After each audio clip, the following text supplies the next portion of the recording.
Lorsque vous pensez à la plage, la première chose effrayante qui vous vient à l'esprit, ce sont probablement les requins, n'est-ce pas? Ces pauvres bougres ont la mauvaise réputation d'être les grandes brutes de l'océan. Mais honnêtement, ils causent beaucoup moins de fatalités que les méduses, les algues et même le sable. Chaque année, des tonnes de gens se rendent à la plage pour profiter du soleil et se détendre près des vagues. Mais creuser des trous dans le sable peut s'avérer très risqué. En février 2024, un incident tragique s'est produit. Une fillette de 7 ans s'est retrouvée piégée à la suite de l'effondrement d'un trou d'environ 1,5 mètre de profondeur qu'elle avait creusé avec son frère. Malgré les efforts des passants pour la secourir, les secours sont arrivés trop tard. Vous pensez peut-être que creuser dans le sable est inoffensif, mais les trous profonds peuvent constituer un piège mortel. Le sable se définit par sa taille, et non par son matériau. Le sable de plage est généralement constitué de quartz, mais les régions tropicales peuvent être recouvertes de sable corallien. Le poids du sable dépend de ce dont il est fait. Le quartz pur est assez léger, environ 1044 kg par mètre cube sec, mais les sables plus mélangés peuvent être beaucoup plus lourds. Lorsque le sable est humide, il conserve bien sa forme. Mais une fois sec, c'est une toute autre histoire. Si vous creusez un trou et que le sable sèche, il risque de s'effondrer. Le danger augmente considérablement si quelqu'un se tient près du bord. Le poids de la personne rend le trou encore plus instable.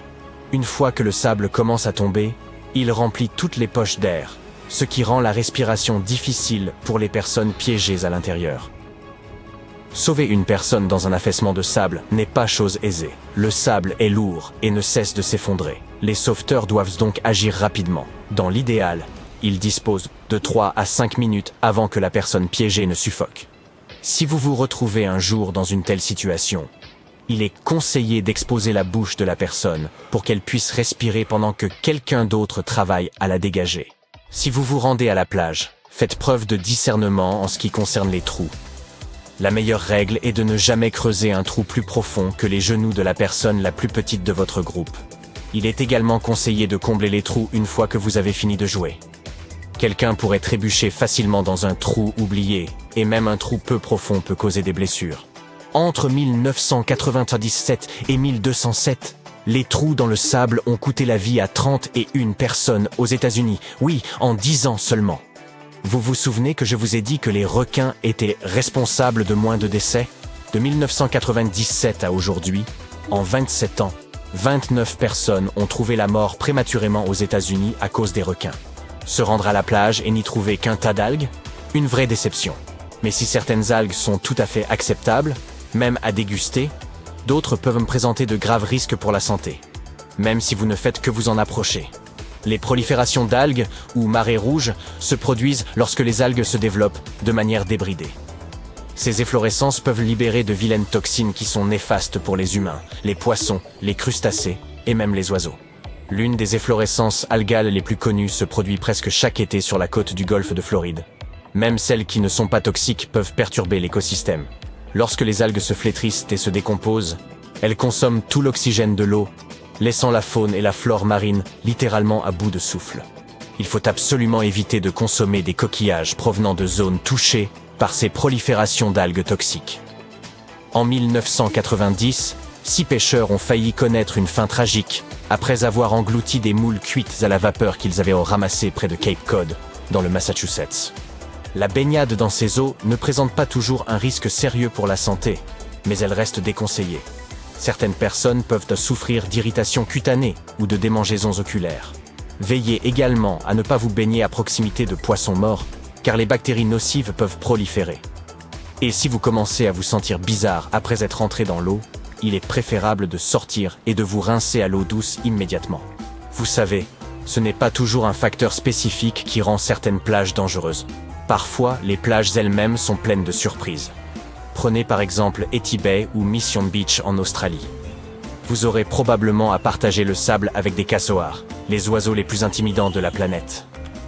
Imaginez que vous vous apprêtiez à vous détendre et à prendre un bain de soleil, et que vous découvriez ces oiseaux géants incapables de voler, non loin de votre serviette. Ils ressemblent aux émeus, mais en plus effrayants. Ils peuvent peser plus de 72 kilos et peuvent être un peu agressifs. Alors méfiez-vous. Si ces oiseaux ne vous font pas peur, les plages de sable noir de Kilauea pourraient être bien faire l'affaire. Elles ont l'air accueillantes, mais ces plages se trouvent juste à côté de l'un des volcans les plus actifs au monde, le mont Kilauea, qui est en éruption depuis 1984 et déverse sa lave brûlante dans l'océan. Mais ces eaux chauffées ne sont rien en comparaison de certaines plages hawaïennes. Se baigner à Hanakapiai Beach, sur la côte de Napali à Kauai, est une très mauvaise idée. La plage est tristement célèbre pour ses courants puissants, qui peuvent vous entraîner au large en un instant. Si vous vous retrouvez pris dans l'un de ces courants, vous serez très vite emporté à 10 km du rivage le plus proche. Les registres officiels font état d'au moins 30 décès, mais un panneau situé sur place en dénombre plus de 80. Les courants d'arrachement tirent l'eau vers le large et peuvent rapidement entraîner des personnes et des objets loin des eaux peu profondes situées près des plages. En général, ils se déplacent à une vitesse comprise entre 1,6 et 3,2 km par heure, mais ils peuvent atteindre les 8 km par heure. Les meilleurs nageurs professionnels ne sont pas aussi rapides. Ces courants sont particulièrement violents lorsque le ressac est important. Mais il ne faut jamais sous-estimer une étendue d'eau. Vous pouvez également trouver des courants d'arrachement à l'embouchure des rivières, dans les estuaires, et même à proximité des jetées. Il peut être difficile de les repérer. Si vous remarquez une zone d'eau agitée à la surface de l'océan, il s'agit peut-être d'un courant d'arrachement. Ces courants ne sont pas propres à un endroit particulier. On en trouve partout dans le monde. À Playa Zipolite, au Mexique, à Fraser Island, en Australie. La liste est longue. Un autre danger lié à l'eau est celui des vagues de bord. Il s'agit de vagues violentes qui viennent s'écraser directement sur la plage, souvent sur le sable. Imaginez la force d'une voiture venant s'écraser sur votre corps. C'est un peu ce que l'on ressent lorsqu'on rencontre une vague de bord. Ces vagues peuvent causer de graves blessures, en particulier au cou et à la colonne vertébrale, même si elles n'ont pas l'air énormes. Hawaï est réputé pour ses intenses vagues de bord, en particulier dans des endroits comme Keiki Beach, où les surfeurs se lancent à l'assaut du vent à la recherche de sensations fortes. Si vous vous rendez sur une plage hawaïenne, gardez un œil sur les vagues de bord et guettez toujours les sauveteurs. Les personnes qui aiment nager, jouer ou plonger dans l'océan sont souvent victimes de piqûres de méduses. Leurs longs tentacules libèrent du venin par l'intermédiaire de milliers de petits dards acérés. Cependant, pour nous, les humains, ce venin n'est généralement pas très grave. Oui, c'est très désagréable, car la brûlure peut être intense et notre peau rougira un peu. Mais c'est tout. Vous ne verrez même plus la zone piquée au bout de quelques jours. La plupart des piqûres de méduses guérissent d'elles-mêmes en quelques jours ou semaines, moyennant quelques soins maison, même si elles peuvent parfois déboucher sur des symptômes beaucoup plus graves. Toutefois, si vous vous trouvez dans les eaux côtières du nord de l'Australie et de la région Indo-Pacifique et que vous vous faites piquer par une méduse, vous risquez d'avoir de gros ennuis, mes amis. En effet, c'est dans cette région que vivent les méduses boîtes. Et elles ne plaisantent pas. Certaines personnes les ont à juste titre baptisées guêpes de mer. Ce sont probablement les méduses les plus dangereuses et les plus toxiques au monde. Leur piqûre est incroyablement atroce, à tel point que certaines victimes ont fait un arrêt cardiaque avant même d'avoir pu atteindre le rivage. Selon la rumeur, ces méduses seraient responsables de la mort de près de 80 personnes en Australie depuis que l'on a commencé à les répertorier. Alors, comment les reconnaître ? Contrairement aux méduses ordinaires, les méduses boîtes sont bleu pâle et transparentes. Elles doivent leur nom au fait que leur corps, en forme de cloche, ressemble à un cube. Tu peux transformer des allumettes ordinaires en allumettes étanches. Applique une fine couche de vernis à ongles sur tes allumettes et laisse sécher. Une fois qu'elles seront prêtes, elles resteront suffisamment sèches pour allumer un feu, même si tu les fais tomber dans l'eau. Si tu te perds quelque part pendant l'hiver et que tu as soif, ne mange pas de neige. Elle contient beaucoup plus d'air que d'eau, donc tu ne te sentiras pas beaucoup plus hydraté. Ton corps gaspillera en revanche beaucoup d'énergie pour essayer de la faire fondre. Pire encore, tu risques de faire baisser ta température corporelle et tu pourrais tomber en hypothermie. Si tu te retrouves nez à nez avec un coyote ou un loup, ne lui tourne pas le dos. Recule lentement tout en faisant face à l'animal. Cela ne fonctionne toutefois que si l'animal est seul. Si tu rencontres une meute, le plus important est de s'assurer qu'elle ne t'entoure pas. Recule vers un arbre et appuie ton dos contre lui. Ensuite, choisis le bon moment et grimpe dessus aussi vite que possible. Plusieurs couches de vêtements te réchaufferont mieux qu'un seul manteau de fourrure ou une seule doudoune chaude. L'air sera emprisonné entre les couches de vêtements, ce qui t'isolera et gardera ton corps au chaud. Si tu te perds dans les bois, essaie toujours de dormir un peu au-dessus du sol. Tu peux t'allonger sur une couche de branches et de feuilles comme lit de fortune ou tendre un hamac entre deux arbres. La nuit, la température baisse et le sol devient froid. Même si tu fais un feu, il pourrait s'éteindre pendant que tu dors et le sol absorbera ta chaleur corporelle. Tu es dans une embarcation au milieu de la mer. Pas de nourriture, pas de filet de pêche et tu as faim. Ce n'était censé être qu'une excursion de 3 heures. Mais tu sais quoi? Tu peux attraper des poissons à l'aide de tes lacets de chaussures et de n'importe quel objet. Téléphone, montre, clé. L'ombre projetée par le bateau dans la mer peut attirer les poissons et un objet réfléchissant peut servir d'appât. Attache tes clés à tes lacets de chaussures et utilise-les comme une canne à pêche. Même si un poisson ne mord pas, des activités comme celle-ci sont un bon moyen de ne pas perdre la tête en pleine mer. Une courte méditation peut te sauver d'une crise de panique. Tu dois te concentrer sur ta respiration et essayer de la ralentir. Ton cerveau va rapidement se calmer et détourner son attention de la panique. Les masques à oxygène dans les avions fonctionnent sur le même principe. Lorsque tu contrôles ta respiration, ton attention est redirigée loin de ce qui se passe. Tu peux fabriquer une torche à partir d'une bûche. Place une petite bûche verticalement, fais une profonde entaille en forme d'étoile sur le dessus. Mets-y de l'herbe sèche, des feuilles et des brindilles. Une fois que tu as terminé, mets le feu à la bûche et elle brûlera pendant 3 heures maximum. Cela devrait fonctionner quelle que soit la taille et le type de bois. Si tu rencontres un grizzly en colère, n'essaie jamais de t'enfuir car l'ours pourra facilement te rattraper. Au lieu de cela, allonge-toi et ne bouge pas. Les grizzlies n'attaquent généralement que lorsqu'ils voient une menace, donc ils te laisseront souvent tranquille si tu leur montres que tu ne leur causeras aucun problème. Mais cela ne fonctionne qu'avec les grizzlies. Si une confrontation est inévitable, recule lentement et utilise un spray anti-ours. Si tu n'en as pas, le spray au poivre fonctionne de la même façon et devrait désorienter l'ours et le faire fuir. Ou pas. Ne mange pas de baies ou de champignons dans la forêt si tu ne sais pas exactement ce qu'ils sont.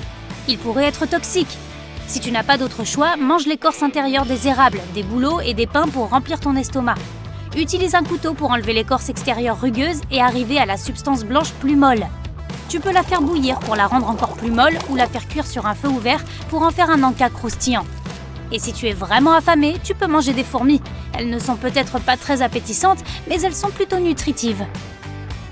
Si tu n'as pas de montre, tu peux utiliser tes doigts pour savoir combien de temps il reste avant le coucher du soleil.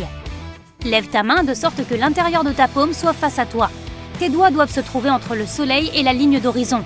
Regarde combien de doigts peuvent tenir dans cet espace.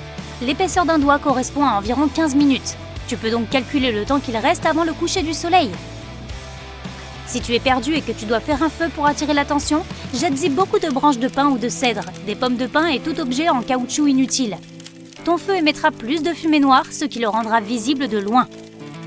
Si tu n'as pas d'eau dans le désert mais que tu as de la nourriture, essaie d'éviter de manger aussi longtemps que possible. Plus tu manges, plus tu as soif. Le corps a besoin de liquide pour digérer les aliments. Il utilisera donc le peu que tu as. Une personne peut vivre beaucoup plus longtemps sans nourriture que sans eau, alors n'aie pas peur d'être affamé. Tu as trouvé une énorme flaque d'eau sale dans la forêt. Si tu as désespérément besoin de boire, tu peux remplir ta bouteille et la filtrer pour en faire de l'eau potable. Pour la nettoyer, fabrique une corde faite de gaz ou de vêtements. Place une extrémité dans la bouteille d'eau sale et l'autre dans une bouteille vide. Très vite, l'eau propre s'écoulera dans la bouteille vide à travers la corde, tandis que les impuretés resteront dans la première. Avant de partir en randonnée, remplace tes lacets ordinaires par des lacets en paracorde. Si tu n'as pas assez de cordes, ces lacets peuvent te donner quelques centimètres supplémentaires en cas de besoin. Si tu es perdu en forêt et que tu n'as rien pour te réchauffer, alors ramasse des feuilles et de l'herbe sèche sur le sol et mets-les entre 2 couches de vêtements. Cela t'aidera à rester au chaud plus longtemps. Si tu es perdu dans un désert, essaie de bouger le moins possible pendant la journée. Trouve une ombre ou crée-la à partir de matériaux improvisés et abrite-toi jusqu'au soir. La nuit, tu dépenseras beaucoup moins d'énergie et tu utiliseras moins de liquide en marchant. Cela t'aidera à éviter le risque d'insolation. Si tu tombes à travers la glace, n'essaie pas de t'en sortir comme tu le ferais dans une piscine. Si tu poses tes mains sur la glace et que tu essaies de te hisser avec tes bras, elles pourraient se fissurer et te faire retomber dans l'eau. Tu dois étirer tes bras parallèlement à la surface de la glace et étendre tes jambes en arrière pour qu'elles flottent dans l'eau. Dans cette position horizontale, commence à agiter tes jambes comme si tu nageais. Déplace tes bras avec précaution sans mettre trop de poids sur la glace et tu devrais pouvoir t'en sortir. Si tu dois faire un feu alors qu'il y a trop de vent, voici ce qu'il faut faire. Creuse 2 trous l'un à côté de l'autre et crée un petit tunnel souterrain entre les deux. Fais un feu dans l'une des fosses. Le vent ne pourra pas l'éteindre et le feu sera alimenté en air par la deuxième fosse. Cette méthode est aussi utile si tu dois faire un feu sans attirer l'attention. Dans l'obscurité, ce type de feu sera moins visible. Ne jette pas ou n'éclate pas le papier à bulles, emporte-le en expédition avec toi. Il te protégera du froid mieux que ne le ferait une épaisse couverture. Ces minuscules bulles d'air sont un isolant parfait. Il suffit de le mettre entre 2 couches de vêtements pour que le papier bulle empêche toute chaleur de s'échapper. Le plastique dont sont faites les bulles est d'ailleurs imperméable, donc le papier bulle peut aussi t'éviter d'être mouillé. En nageant dans la mer, non loin du rivage, tu peux facilement être emporté par des courants de retour. Si cela arrive, la chose la plus importante à retenir est de ne pas nager à contre-courant. Cela ne fera que gaspiller tes forces et te priver d'énergie, et il est peu probable que tu puisses un jour être plus fort qu'un courant océanique. Essaie plutôt de nager latéralement, le long de la rive. Tôt ou tard, tu devrais sortir du courant, et tu pourras alors nager en toute sécurité jusqu'à la plage. Si tu es bloqué dans un ascenseur en chute libre, n'essaie pas de sauter au moment de l'impact. Ne te mets pas non plus en position assise ou debout. Tu dois t'allonger sur le sol face au plafond. Écarte tes jambes le plus possible, couvre ton visage avec une main et mets l'autre main derrière ta tête pour te protéger. Dans cette position, tu réduis la pression exercée sur ton corps lorsque tu tombes. Tu es perdu. Un hélicoptère de secours survole la forêt, mais tu n'as pas de fusée éclairante et tu n'as pas le temps de faire un feu. Utilise un petit miroir ou un écran de téléphone pour réfléchir la lumière du soleil. Dirige le faisceau lumineux vers l'hélicoptère. Les sauveteurs devraient remarquer le flash et voler vers toi pour te sauver. Bienvenue à la Science et toi. Alors que tu te balades dans la nature, un serpent sort des buissons et te mord la cheville. Quel malheur! Reste calme. Tu dois maintenir ton rythme cardiaque et ta pression sanguine le plus bas possible pour ralentir la propagation du venin. Retire tes chaussures et tes chaussettes. Maintenant, tu dois déterminer si la morsure vient ou non d'un serpent venimeux. Si tu vois 2 plaies profondes sur ta jambe, elles correspondent au crochet d'un serpent venimeux. Dans le cas d'un serpent non venimeux, tu verras de petites marques de dents pointues formant un U. Il existe environ 600 espèces de serpents venimeux et il faut surtout faire attention aux vipères et aux cobras. Chacun de ces serpents a un type de venin différent et nécessite donc des soins différents. Si une vipère te mord, n'appuie pas sur la blessure. Le fait d'emprisonner le venin dans une même zone pourrait aggraver les dommages causés au tissu. Tu dois rapidement te rendre à l'hôpital le plus proche pour te faire soigner. Si un cobra mord quelqu'un, il faut faire un bandage de compression sur la morsure pour empêcher le venin de se répandre dans le système sanguin. Garde un œil sur la victime pour s'assurer qu'elle respire bien, car le venin de cobra peut paralyser le diaphragme.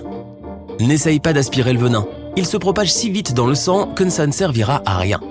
Observe bien le serpent et si possible, photographie-le pour le montrer au personnel médical. Essaye d'avoir une image nette. Passons maintenant aux allergies. La plupart des gens réagissent aux composés allergènes par un écoulement nasal ou des éternuements. Mais d'autres réagissent de manière beaucoup plus complexe. Une éruption cutanée peut être le signe d'une réaction allergique. Ce genre d'irritation peut apparaître 1 semaine après l'exposition aux composés allergènes. Il y a quelque temps, une personne à qui on avait installé un appareil dentaire a développé des éruptions cutanées sous sa montre et sur le ventre. Il s'est avéré qu'elle était allergique au nickel contenu dans les bagues de l'appareil. Si des cloques apparaissent sur ta peau après être exposée au soleil pendant 1 ou 2 heures, il ne s'agit pas d'un coup de soleil, mais bien d'une réaction allergique. Tu peux aussi avoir des rougeurs, boutons et desquamations. Si cela se produit, rends-toi rapidement aux urgences. On t'examinera et t'expliquera que faire. Certains médicaments peuvent être mis en cause, mais aussi des fruits comme les agrumes ou certains tubercules. Si tu es allergique au pollen, méfie-toi des fruits et légumes.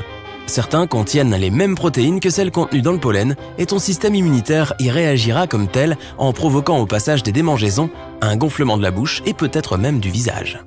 Si tu souffres d'une plaie profonde à la main, la première chose à faire est d'appeler une ambulance.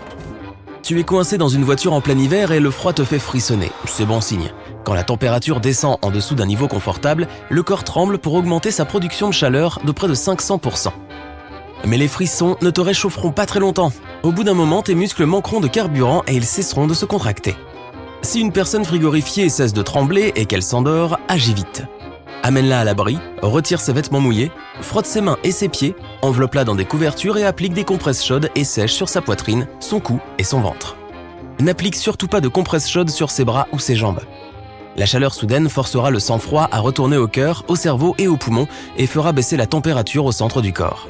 Alors que tu roules sur une route déserte, tu entends un flash d'urgence météo à la radio. Un « alerte tornade » signifie que l'une d'elles est susceptible de se former. Mais un avertissement de tornade signifie qu'une tornade est apparue sur le radar ou qu'elle a été repérée par une personne. Tu dois aussi te méfier de la grêle. Elle apparaît lorsque les courants ascendants d'un orage poussent les gouttes de pluie dans les nuages épais où elles gèlent. Mais à l'approche d'une tornade, il peut grêler sans pleuvoir. Tout devient subitement calme et il n'y a pas le moindre souffle de vent. Tu verras alors les nuages se déplacer en rotation ou vers le ciel, puis tu entendras comme un bruit de cascade qui se transformera en rugissement lorsque la tornade se rapprochera. Ce bruit est semblable à celui d'un train ou d'un réacteur d'avion. Des débris commenceront à tomber et un nuage en forme d'entonnoir se mettra à tournoyer, attirant les branches et les feuilles vers le haut. Si la tornade ne se déplace ni vers la gauche ni vers la droite, c'est qu'elle se dirige peut-être vers toi, et tu ne te rendras compte que lorsqu'elle sera trop près. Mets-toi vite à l'abri. Alors que tu es en train de regarder la télévision chez toi, tu entends un étrange bruit de claquement. Cela ressemble à un courant d'air, mais après avoir vérifié toutes les portes, tu ne dis qu'il n'y a rien. Le lendemain, tu sens une pression dans ta poitrine qui empire au fur et à mesure de la semaine. Ces douleurs thoraciques s'accompagnent alors d'une terrible sensation d'épuisement. Tu te dis alors que tu as un problème de santé, mais le vrai problème vient de ta maison. Tu subis peut-être une intoxication au monoxyde de carbone. Lorsque ce gaz remplit ta maison, il s'accumule dans ton sang et remplace peu à peu l'oxygène de ton corps. Cet empoisonnement peut provoquer des maux de tête, des nausées et un état de confusion. Dans ce cas, cours dehors pour prendre l'air et appelle les urgences. Procure-toi également un détecteur de monoxyde de carbone et installe-le dans le couloir ou dans la pièce où tu dors. Vérifie les piles 2 fois par an et si l'alarme se déclenche, sors immédiatement chez toi. Alors que tu fais du patin à glace sur un lac gelé, tu entends un craquement et tu te retrouves subitement dans l'eau glacée. D'abord, ton corps va entrer en état de choc à cause du changement soudain de température. Ne panique pas, ça passera au bout d'1 à 3 minutes. Trouve alors un morceau de glace solide auquel t'accrocher. N'essaye pas d'y grimper, mets simplement tes bras sur la glace et pousse avec tes jambes comme si tu voulais nager en avant. Cela t'aidera à ramper doucement hors de l'eau. Une fois que tu es sur la glace, ne te lève pas, car ton poids se concentrera sur une petite surface de glace et elle craquera de nouveau. Continue à ramper ou rouler jusqu'à atteindre la terre ferme. Saurais-tu briser la vitre d'une voiture en toute urgence ? Ces vitres sont constituées de plusieurs couches de matériaux dont le but est de les rendre résistantes. Voici comment faire. Évite le pare-brise et la lunette arrière, car ils sont plus difficiles à casser. Opte pour les vitres côté conducteur ou passager. Si tu as un marteau, ne vise pas le centre de la vitre, mais plutôt les bords, là où la vitre est moins résistante. Si les vitres résistent au marteau, tournevis ou autre outil, cherche une petite pierre pointue. Si cela ne fonctionne pas, essaie avec une bougie d'allumage. Ouvre le capot ou retire la bougie, casse le boîtier en porcelaine et frappe la pièce de céramique n'importe où sur la vitre. Imagine que tu es en vacances quelque part au bord du Pacifique. Soudain, tu ressens une forte secousse. C'est peut-être le signe avant-coureur d'un tsunami qui approche. Il pourrait aussi déclencher de grosses vagues à plusieurs milliers de kilomètres de distance. Mais il y a d'autres signes qui annoncent l'approche d'un tsunami. L'un d'eux est le changement soudain du niveau de l'eau. Si tu vois l'eau se retirer rapidement et découvrir le fond, cours te réfugier à au moins 30 mètres d'altitude et à 1,5 km à l'intérieur des terres. Selon de nombreux experts, lorsque l'eau de mer commence à se retirer, il reste 5 minutes pour évacuer avant que la vague géante ne frappe. Et n'oublie pas, la science et toi est toujours là pour t'aider. Oh, tu te retrouves dans de l'eau froide jusqu'au cou. Tu es entouré de glace, tu dois te sortir de là. Lorsque tu nages dans de l'eau glacée, ton corps peut éprouver un certain choc. Tes réflexes risquent de te pousser à halter, mais ne le fais pas. Essaie simplement de garder la tête hors de l'eau. Débarrasse-toi de tout objet lourd comme les bottes, les vestes ou les sacs à dos. Lorsque tu atteins la glace, n'essaie pas juste d'en sortir. Ce n'est pas exactement comme une piscine. Essaie plutôt de te mettre en position horizontale et utilise tes jambes pour nager sur la glace. Serre-toi de tes mains pour te hisser hors de l'eau. Une fois à la surface, roule de côté en t'éloignant du bord, puis rampe, puis marche. Si tu t'aventures dans la nature, il est préférable de préparer quelques affaires à l'avance. Fabrique ton propre allume-feu à la maison. Fais chauffer de l'eau dans une casserole, mets-y un récipient en pyrex et fais-y fondre de la paraffine. Prends ensuite une boîte à œufs et mets des peluches de séchage dans chaque section. Remplis-les de paraffine, puis attends que tout soit solide et découpe chaque petite section. Il suffit d'un seul de ces petits morceaux pour démarrer un feu bien plus facilement. Le fil dentaire peut être très pratique pour survivre dans la jungle. Tu peux l'utiliser comme fil de pêche avec une languette de boîte de conserve comme hameçon. Il peut aussi être utilisé comme corde à linge si tu le tends entre 2 arbres. Il a l'air un peu fragile, mais un seul morceau de fil peut supporter jusqu'à 2,2 kg. Il est aussi très inflammable, donc si tu as du mal à allumer un feu, tu peux utiliser quelques mètres de fil dentaire pour le démarrer. Tu peux fabriquer une corde très solide avec une simple bouteille en plastique, si tu as une bonne paire de ciseaux. Coupe le goulot de la bouteille pour qu'elle ressemble à une tasse haute et étroite. Puis, découpe-la comme certaines personnes épluchent une orange, en tournant en rond et en faisant une spirale. tâche de garder la même largeur durant tout le processus. Le résultat sera beaucoup plus long et plus solide que ce à quoi tu t'attends. Tu peux l'utiliser pour attacher des bâtons ensemble, pour faire une hutte, ou tu peux l'enrouler autour de ton sac à dos au cas où il se déchirerait ou autre. Le sucre peut être nocif pour les dents, mais il a un super pouvoir plutôt chouette. Il suffit d'en verser sur un morceau de tissu et de l'utiliser comme un pansement. Oh, c'est délicieux! Les moustiques peuvent être très pénibles et il y en a beaucoup partout. Tu peux fabriquer ton propre répulsif à insectes pour éloigner ces petites bêtes exaspérantes. Il suffit d'une orange, d'un citron ou de tout autre agrume. Ils sont pleins d'huiles essentielles que les moustiques ne peuvent pas supporter. Épluche une orange et frotte son écorce directement sur ta peau, en veillant à la presser légèrement au préalable pour faire ressortir les précieuses huiles essentielles. Une autre bonne façon de tenir les moustiques à distance est d'ajouter un peu de peau d'orange à ton feu de camp. Cela libère les huiles essentielles dans l'air. Tu commences à avoir faim, mais tu n'as rien pour allumer un feu. Vide tes poches, il y a peut-être quelque chose là-dedans que tu pourras utiliser comme allume-feu de fortune. Si tu disposes d'une pile et d'un emballage de chewing-gum métallique, tu as ce qu'il te faut. Coupe une fine bande de l'emballage, assez longue pour pouvoir joindre les deux côtés de la pile. Le milieu de la bande doit être plus fin que les extrémités. Prends de l'herbe sèche, des brindilles ou même du papier, tout ce que tu pourras utiliser pour allumer ton feu. La bande de papier d'aluminium devrait s'enflammer immédiatement, alors prépare-toi bien. Un humain peut survivre incroyablement longtemps sans nourriture, mais pas sans eau. Tout dépend de l'endroit où l'on se trouve, mais bien souvent, il n'est pas sécuritaire de boire. Tu peux fabriquer un filtre à eau par toi-même. Tout commence avec un feu. Il se peut que faire bouillir l'eau ne soit pas suffisant. Alors dès que les cendres de ton feu sont refroidies, tu dois les réduire en poudre. N'utilise pas n'importe quelle cendre trouvée au hasard dans la forêt. Il se peut qu'il y ait du plastique fondu dessus ou autre chose du genre. Il te faut ensuite une bouteille en plastique. Coupe le fond et perce un petit trou dans le bouchon. Retourne-la, mets-y environ 5 cm de charbon de bois et verse l'eau bouillie dans la bouteille, tout doucement. Les gouttes sont prêtes à être bues. Si tu trouves des morceaux de cendre dans l'eau, enroule un morceau de tissu propre autour du bouchon pour une filtration supplémentaire. Un chiffon carbonisé peut être utile si tu es perdu dans la jungle.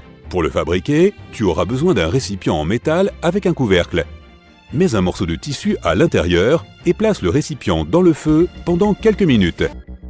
Le tissu devrait finir par devenir un peu noir sur les bords, mais rester intact. Un tissu carbonisé prend feu très vite, même avec un silex de la vieille école.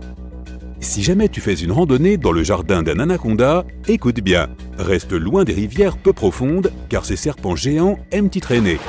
Si un anaconda décide de te serrer un peu, n'expire pas. À chaque fois que tu le fais, le serpent va te serrer un peu plus fort. Les anacondas ont toutefois un point faible. Ils n'aiment pas se faire mordre la queue. Ce n'est pas particulièrement délicieux, mais ça aidera à te sortir de là.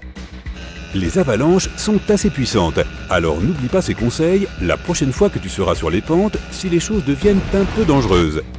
Tout d'abord, couvre-toi la bouche, utilise un foulard ou un autre morceau de tissu et ne laisse pas entrer la neige.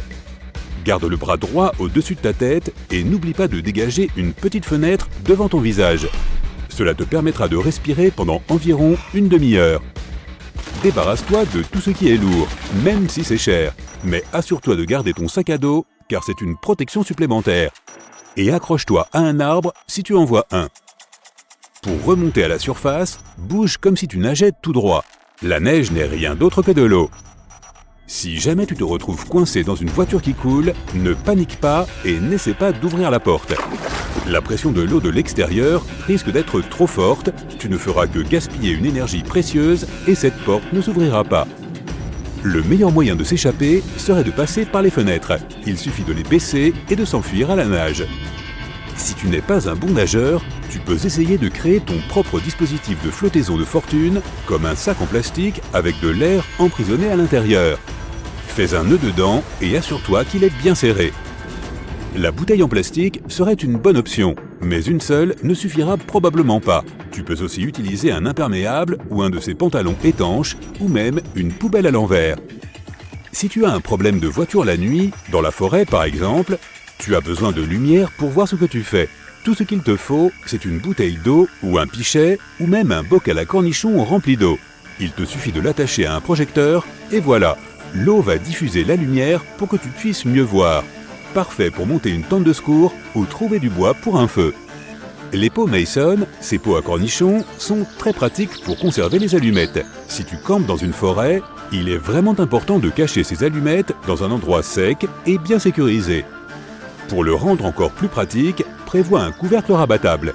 Découpe les bandes sur le côté de tes boîtes d'allumettes et colle-les sur le couvercle de ton pot en verre. Avant ta prochaine grande aventure en plein air, assure-toi d'avoir fait le plein de chocolat noir.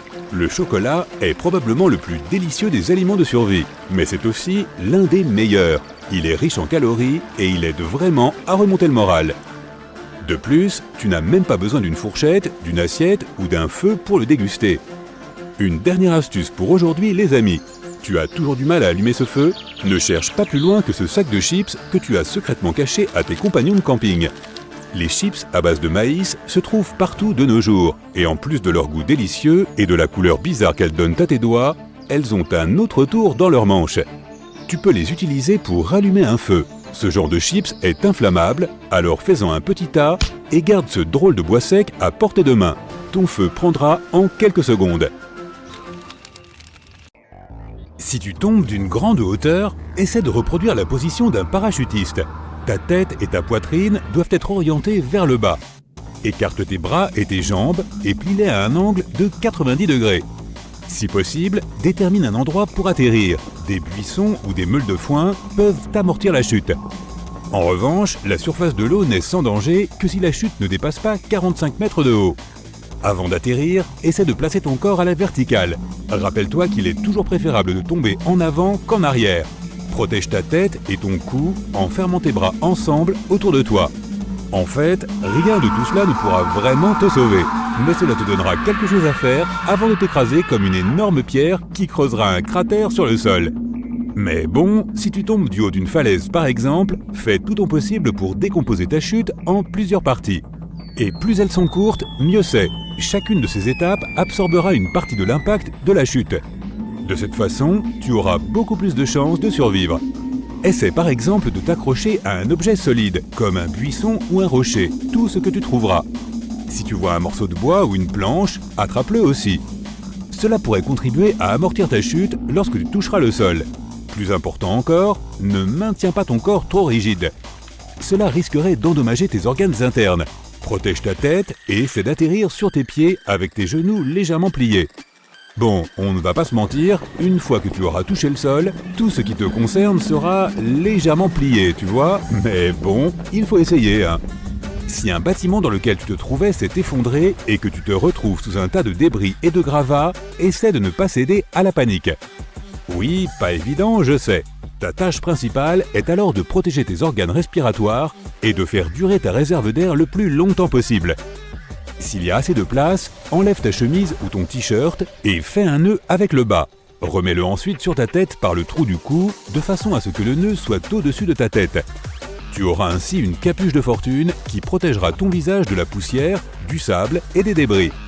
Elle te fournira également un peu d'oxygène pendant que tu essaies de remonter à la surface. Si tu es coincé dans un ascenseur qui tombe, allonge-toi sur le dos et essaie d'occuper le plus d'espace possible. La graisse et les muscles de ton corps sont compressibles. Ils absorberont une partie de la force de l'impact. Si tu ne peux pas t'allonger, assieds-toi sur le sol. C'est toujours mieux que de rester debout. Tes fesses agiront comme un airbag dans une voiture. Mais quelle que soit la position que tu choisisses, couvre et protège ta tête. La meilleure façon de le faire est de mettre un bras devant ton visage et l'autre sur ta nuque. Si tu te retrouves coincé dans la nature, commence par trouver de l'eau. Vérifie les zones de basse altitude. S'il y a des montagnes, cherche de l'eau au pied des falaises. Si tu réussis à trouver de l'eau de pluie, ne la laisse pas trop longtemps dans un récipient, elle pourrait s'abîmer. Observe bien les fourmis qui grimpent aux arbres. Il est probable qu'elles se dirigent vers une source d'humidité à l'intérieur de l'arbre. Une bouteille d'eau peut te permettre d'allumer un feu si tu la laisses suffisamment longtemps sous la lumière directe du soleil. La bouteille agira comme une lentille, rassemblant toute la chaleur en un seul endroit. Utilise du feu et de la fumée pour signaler ta présence et avoir de l'aide. Recouvre les flammes avec une grosse branche ou avec une casserole pendant 3 à 4 secondes. Cela permettra de rassembler suffisamment de fumée. Puis, laisse s'échapper ce nuage de fumée. Si tu es tombé au travers de la glace, essaie de revenir vers le bord. N'essaie pas de te hisser en dehors de l'eau en t'appuyant sur le rebord. Il continuera à se détacher et tu t'épuiseras en un rien de temps. Bats des pieds et des jambes jusqu'à ce que ton corps soit complètement à l'horizontale dans l'eau. Après cela, sors de l'eau et monte sur la glace.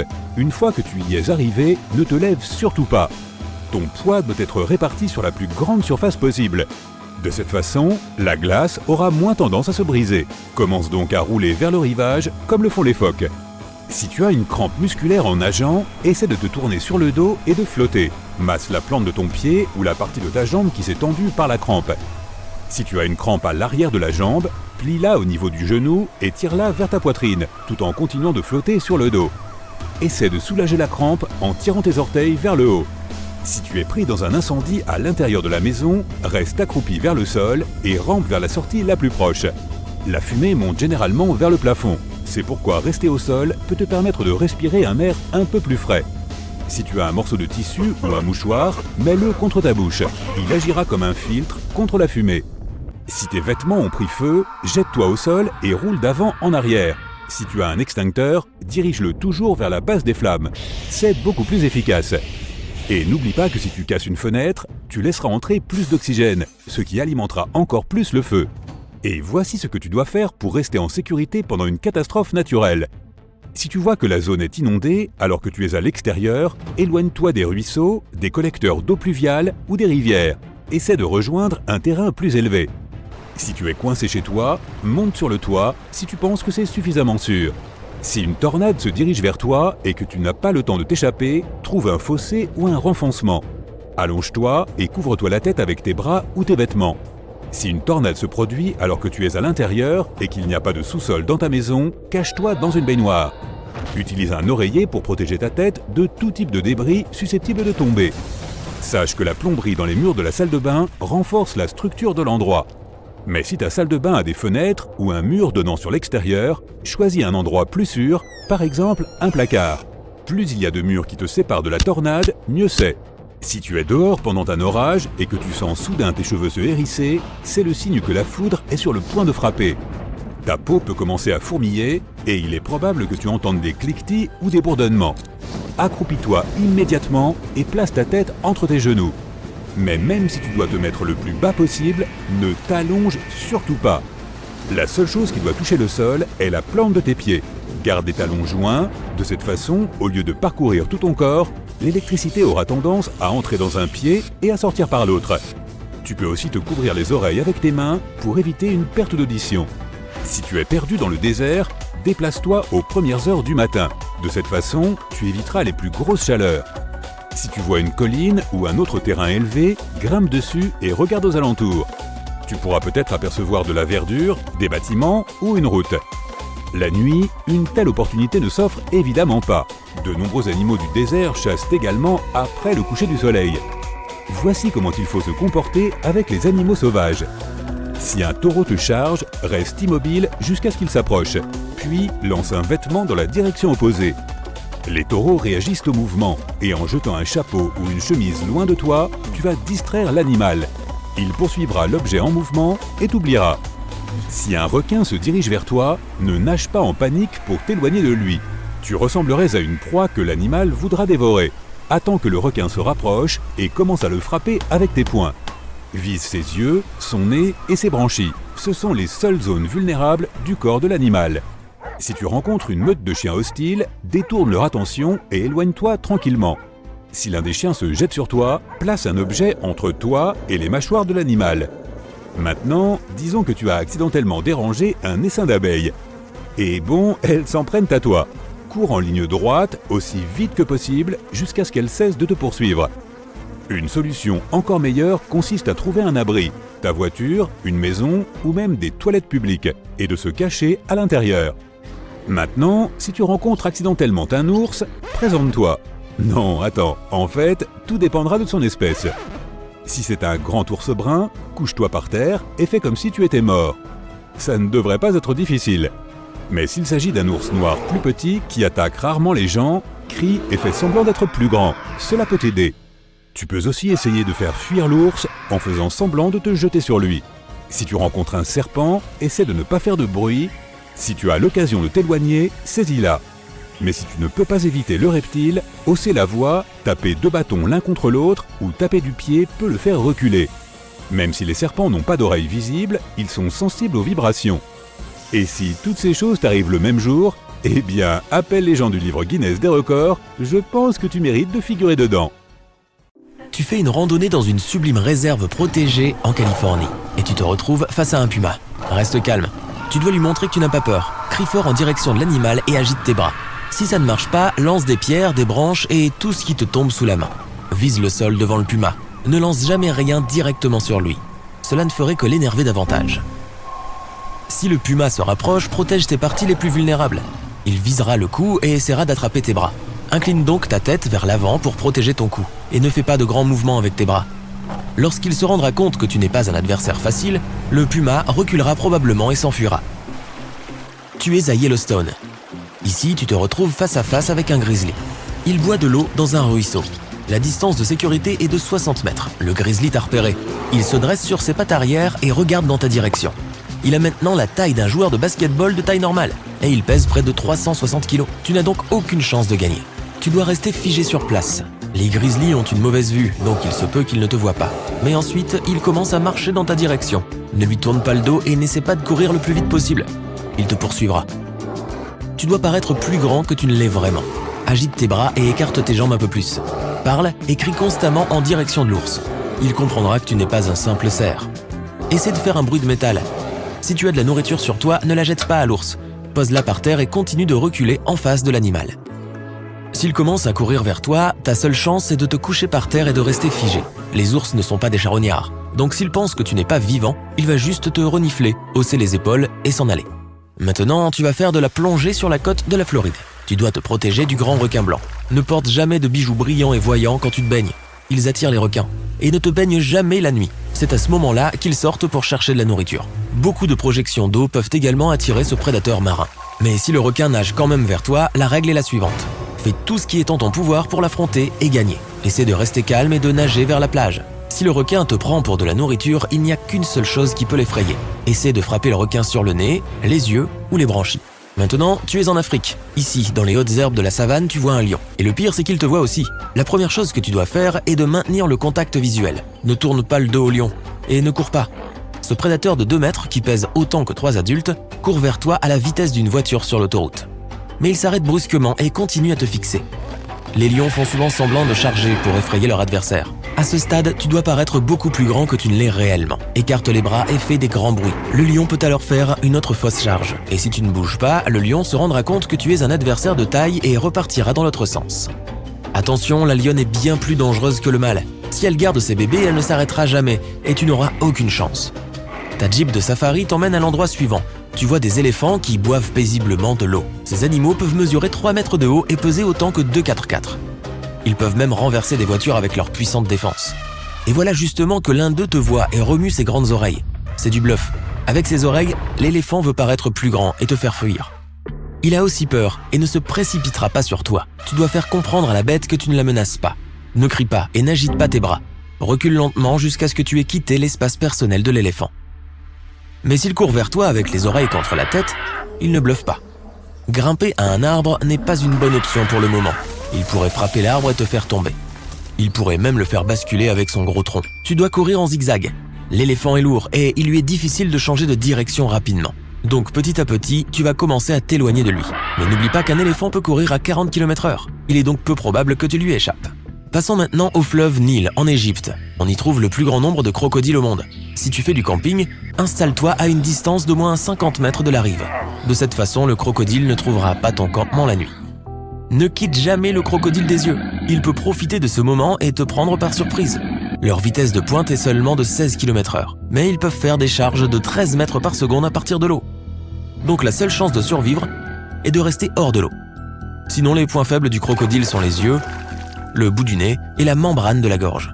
Cette membrane empêche l'eau de pénétrer dans la gorge du crocodile. Lorsque tu fuis un crocodile, fais attention à ne pas tomber sur un hippopotame.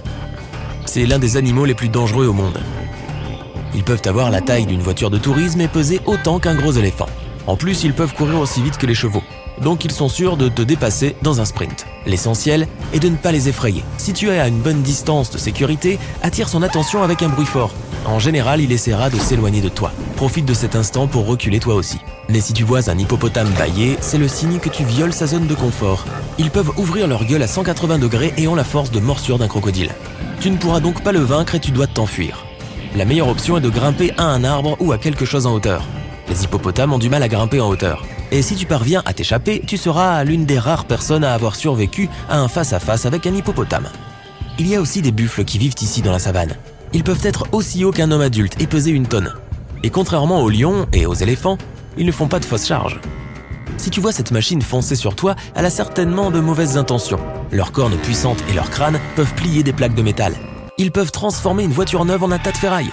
On ne peut jamais distancer un bison. Ta seule option est donc de trouver l'arbre le plus proche et de courir vers lui, avant même que le buffle commence sa charge. Si tu tombes sur un serpent, tu dois rester figé sur place. Il existe une infinité d'espèces de serpents, et tu ne sais pas si ton adversaire est venimeux ou non. Tu dois donc absolument éviter de te faire mordre. Fais des mouvements lents et fluides vers l'arrière. Si le serpent te suit, arrête-toi et commence à taper du pied. Les fortes vibrations du sol devraient le faire fuir. Si le serpent te mord quand même, essaie de te rappeler exactement à quoi il ressemble. Mieux encore, prends une photo de lui. Pour neutraliser le venin, tu dois prendre un antidote contre le venin spécifique de cette espèce de serpent. Tu es maintenant en route pour l'Asie du Nord-Est. Alors que tu traverses une jungle dense, tu aperçois une clairière. Plusieurs sangliers sauvages y broutent paisiblement. L'un d'entre eux est une femelle avec plusieurs petits. Elle est prête à tout pour les protéger. Alors elle est particulièrement agressive avec son entourage. Oups, elle t'a repéré. Prépare-toi à te défendre. Si le sanglier pousse des cris aigus et perçants, il va te frapper. La première chose à faire est de rester calme et de ne pas bouger. Tu as de bonnes chances que le sanglier continue son chemin. Mais tu vois qu'il commence à courir. Tu as alors plusieurs options. Tu peux t'enfuir. Tu peux faire face à l'ennemi ou grimper à l'arbre le plus proche.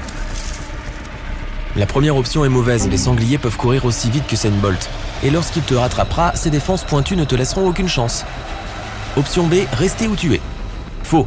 Un sanglier peut peser autant qu'une moto et être presque aussi long qu'un adulte. Un coup à 40 km/h te mettra à terre. Donc la bonne option est de grimper à l'arbre le plus proche. S'il n'y a pas d'arbre, grimpe sur une voiture ou un grand rocher. Tu dois être dans une position plus élevée que le sanglier. Quand il se rendra compte qu'il ne peut pas t'atteindre, il te laissera tranquille. Globalement, la chose la plus importante est de rester à l'écart des sangliers, de ne jamais essayer de les nourrir ou de les provoquer.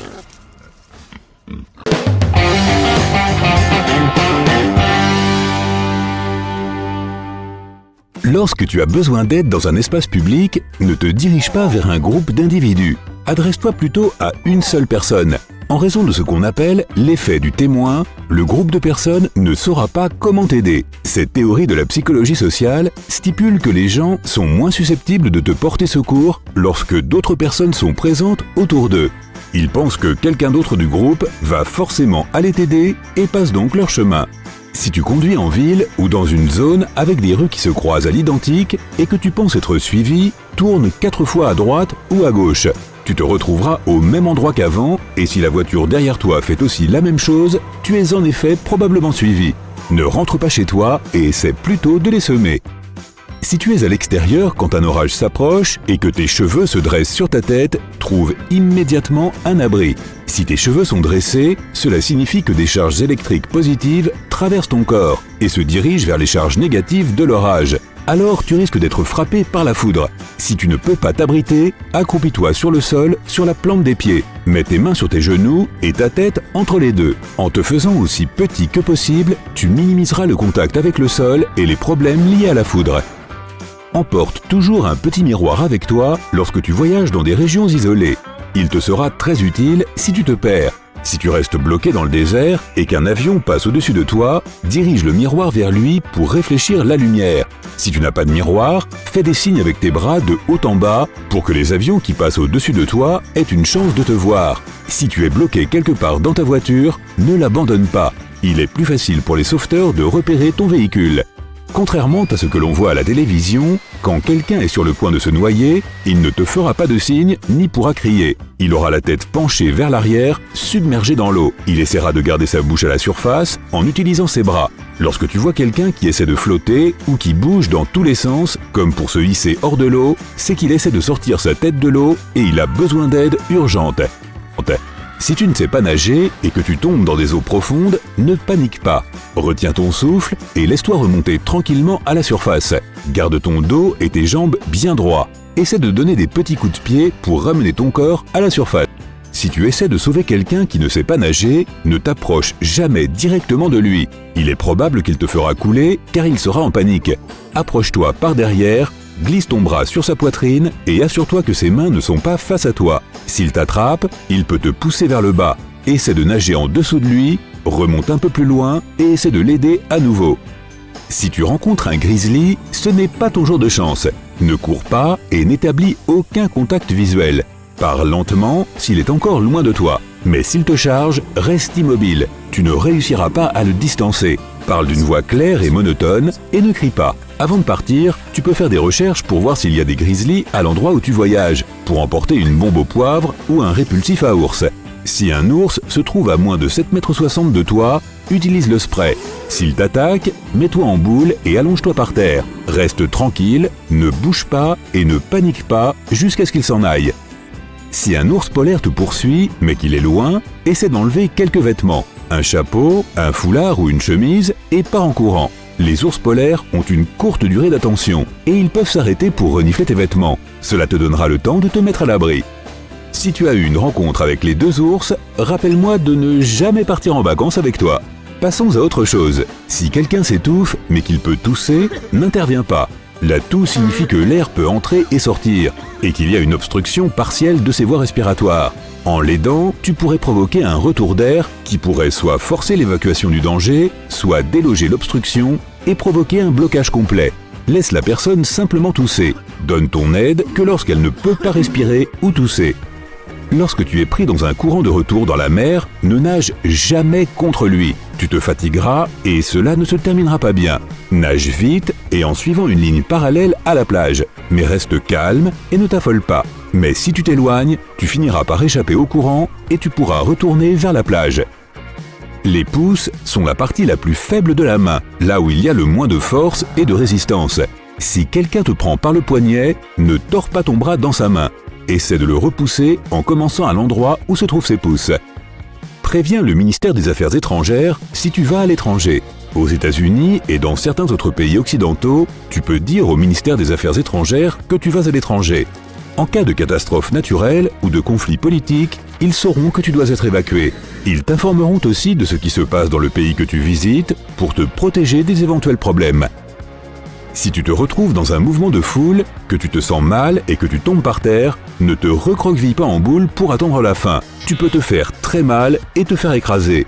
Essaie d'attraper la jambe de quelqu'un qui passe au-dessus de toi pour t'aider à te relever et continuer. Parfois, lors des sorties en camping sauvage, on finit par se perdre. Si tu te trouves dans cette situation et que tu veux pouvoir retrouver le chemin de ta tente, emporte avec toi du charbon ou des bâtons de bois. Utilise-les pour dessiner des marques sur les arbres, les rochers ou les bûches. Ces traces resteront là pendant des semaines et il sera plus facile pour l'équipe de secours de te retrouver. Tu dois toujours avoir une aiguille dans ta trousse de premier secours. Si tu te perds, tu peux faire une boussole avec.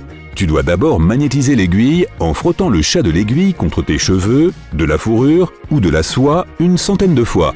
Remplis ensuite un récipient d'eau, place une feuille à la surface de l'eau et pose son aiguille dessus. Elle devrait commencer à pointer du nord au sud.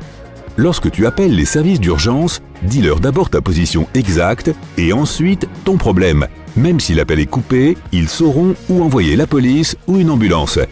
Si tu sens une odeur de poisson dans ta maison, appelle immédiatement un électricien agréé. Cette odeur peut venir de la surchauffe du plastique présent dans les composants électriques et finir par provoquer un incendie.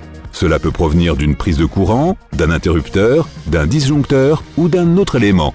Ok, comme le poisson que tu fais cuire dans le four aussi. Si un serpent te mord, il y a plusieurs façons de savoir s'il était venimeux. Tu peux lui demander, mais il ne te répondra probablement pas. Les serpents venimeux ont généralement plusieurs couleurs et des pupilles comme les félins. Regarde la zone de la morsure. S'il y a 2 profondes plaies ouvertes, tu as probablement été attaqué par un serpent venimeux. Si la marque de morsure comporte de minuscules dents pointues en forme de U, elle n'était probablement pas venimeuse. Dans tous les cas, appelle les services d'urgence et prends une photo du serpent si tu le peux. Il est encore plus dangereux d'utiliser ta bouche pour extraire le venin en suçant. Tu as plus de chances d'être empoisonné que d'éliminer la toxine de ton corps. Si tu voyages et que tu es exposé à des températures glaciales, tu risques d'avoir des gelures. Au début, une partie de ton corps deviendra dure et pâle. Ensuite, tu ressentiras de la douleur, des picotements et de l'engourdissement. Pour éviter les engelures, applique de la vaseline sur ton nez, tes oreilles et le bout de tes doigts et de tes orteils. Tu as pensé à en apporter, n'est-ce pas? Une fois cela réglé, il faut se souvenir de quelque chose. Si tu frissonnes quand tu as froid, c'est que tu es en sécurité. Ton corps essaie de te réchauffer en contractant tes muscles. Mais si jamais tu arrêtes de frissonner, et si tu te sens fatigué et que tu veux dormir, trouve immédiatement un endroit chaud. Tu risques de faire une hypothermie. Tu auras besoin d'une compresse chaude sur ta poitrine, ton cou ou le bas de ton ventre. N'applique jamais une compresse chaude sur tes mains ou tes jambes. Le changement soudain de température pourrait forcer le sang froid à retourner vers le cœur, tes poumons ou ton cerveau, ce qui ferait chuter ta température corporelle. Si tu es perdu et que tu dois boire de l'eau provenant d'une source stagnante, fais-la toujours bouillir avant pour la purifier. L'eau non traitée contient des bactéries ou des huiles et produits chimiques qui peuvent être nocifs pour toi. La température exacte et le temps nécessaire pour faire bouillir l'eau dépendent de l'altitude. Pour être sûr, fais bouillir l'eau pendant au moins 3 minutes. Lorsque l'huile pour cuisiner commence à bouillir, elle fume et prend feu. Si cela se produit, éteins le feu et n'enlève pas la casserole, mais recouvre-la plutôt avec un couvercle métallique. Le feu ne survivra pas sans une source d'oxygène.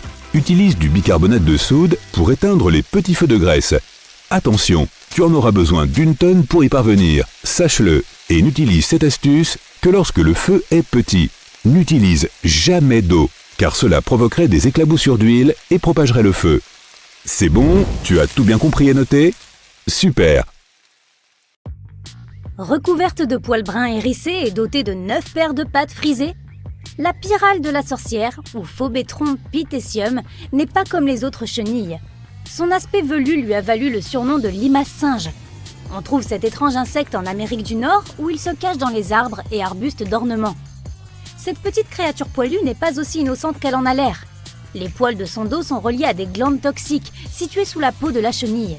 Si tu es assez curieux pour tendre la main et toucher ses poils, ta main deviendra instantanément rouge vif et tu ressentiras une sensation de brûlure et de démangeaison. Un peu comme une piqûre d'abeille. Si tu as été piqué par la pyrale de la sorcière, tu dois immédiatement passer la piqûre sous l'eau pour enlever les poils qui auraient pu y rester coincés. La piqûre devrait commencer à guérir et disparaître en 1 semaine. La fourmi balle de fusil est la plus grande de toutes les espèces de fourmis. Elle ne dépasse toutefois pas la taille d'une pièce d'1 centime. Tu auras de plus grandes chances de croiser cette fourmi dans les pays comme le Nicaragua et le Paraguay, au cœur des forêts tropicales.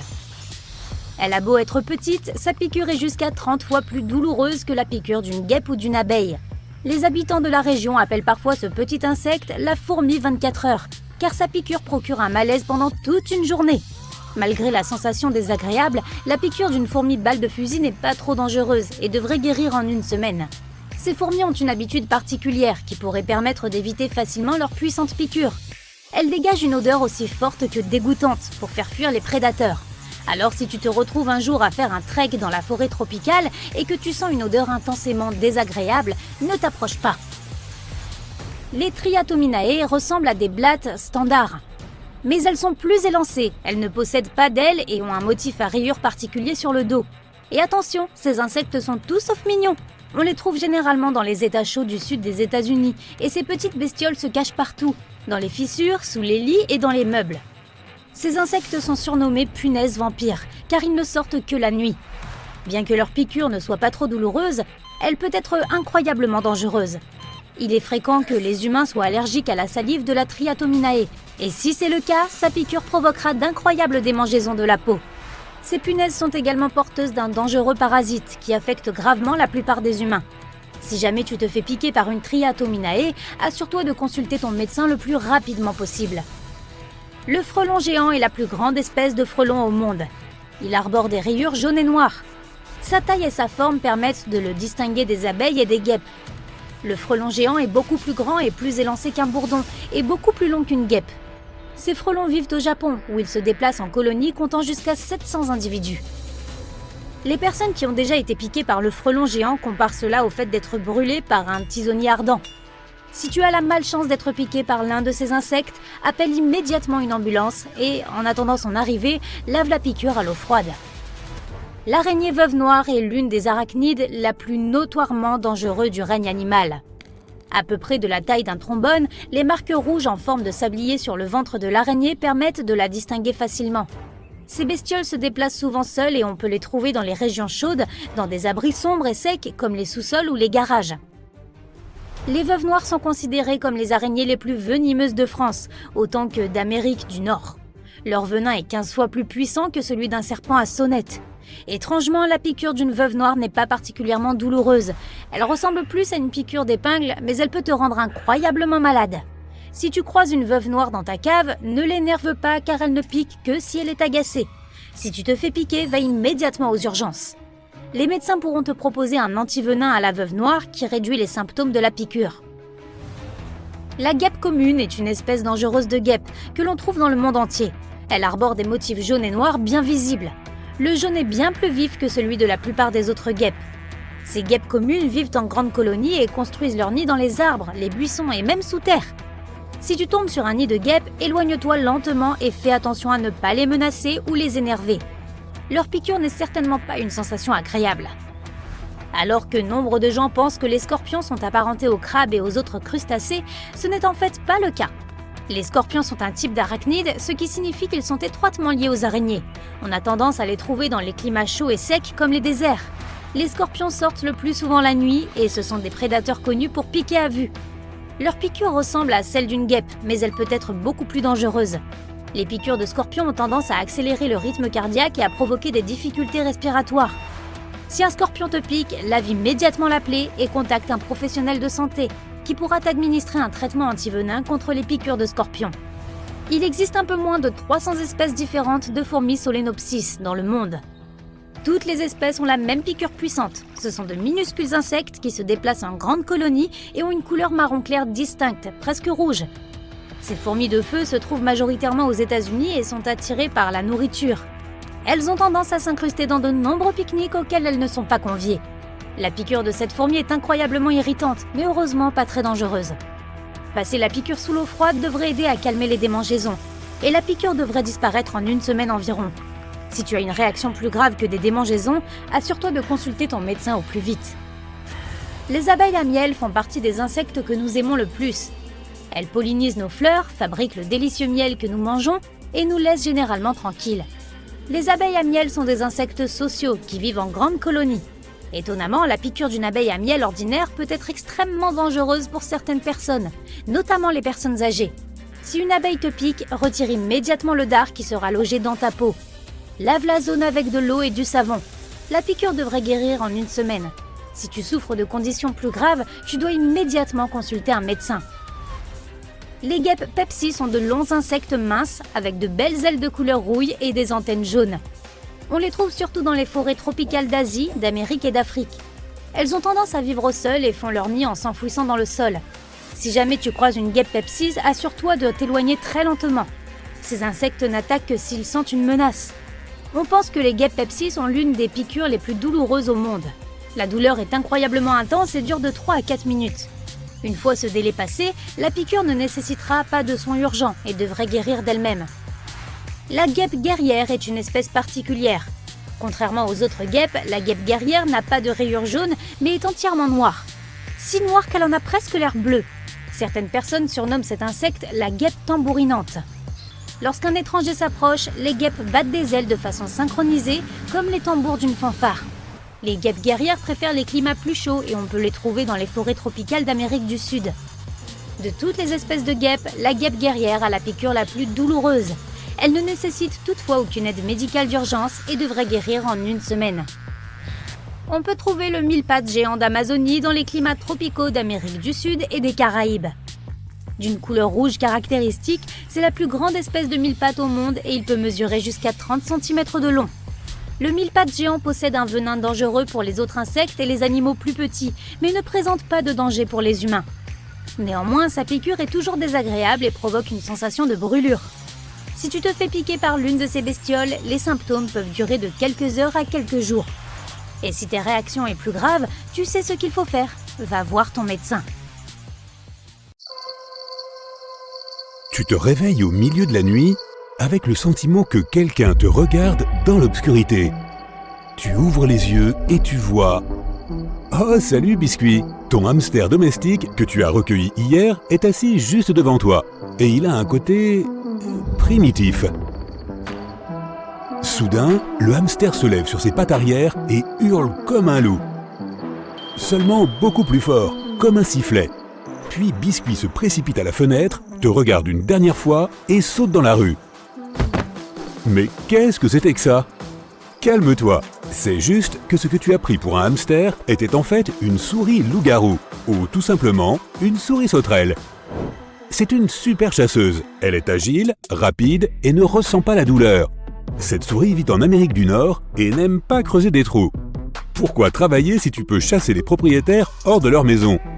Cette jolie boule de poils s'attaque aux sauterelles, aux serpents et aux araignées, mais elle aime par-dessus tout les proies dangereuses. Les centruroïdes Sculpturatus de l'Arizona sont extrêmement venimeux, mais notre mignonne ici, elle s'en fiche. Au cours de millions d'années d'évolution, ce rongeur a appris à transformer les neurotoxines du scorpion en une boisson énergétique. Le venin est pour cette souris comme 100 tasses de café pour toi, et en plus, il lui permet de ne pas ressentir la douleur. Plus il y a de venin dans le corps de la souris, plus elle ressemble à un viking qui aurait perdu la tête.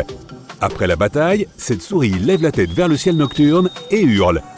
Le son ressemble plus à un sifflement, mais il est très fort. Si l'animal hurlait au centre d'un terrain de football, tu l'entendrais depuis les tribunes. Ah, tout de même! Ainsi, la souris se fait connaître et dit à tout le monde « Je suis le patron ici, alors ne vous avisez pas de me contrarier ». Tu n'y crois pas? Demande au pauvre scorpion. Par exemple, lorsque tu t'es réveillé dans ta chambre, ta souris était en train de pousser un chant de victoire. Elle venait peut-être de chasser un insecte venimeux qui s'était infiltré dans ta chambre. La nature a eu pitié de l'humanité et a fait de la souris sauterelle une petite bestiole. Mais si tu en vois une à proximité, vraiment, prends tes jambes à ton cou. Cela signifie que la souris loup-garou est en train de chasser et qu'il y a un scorpion quelque part dans les environs.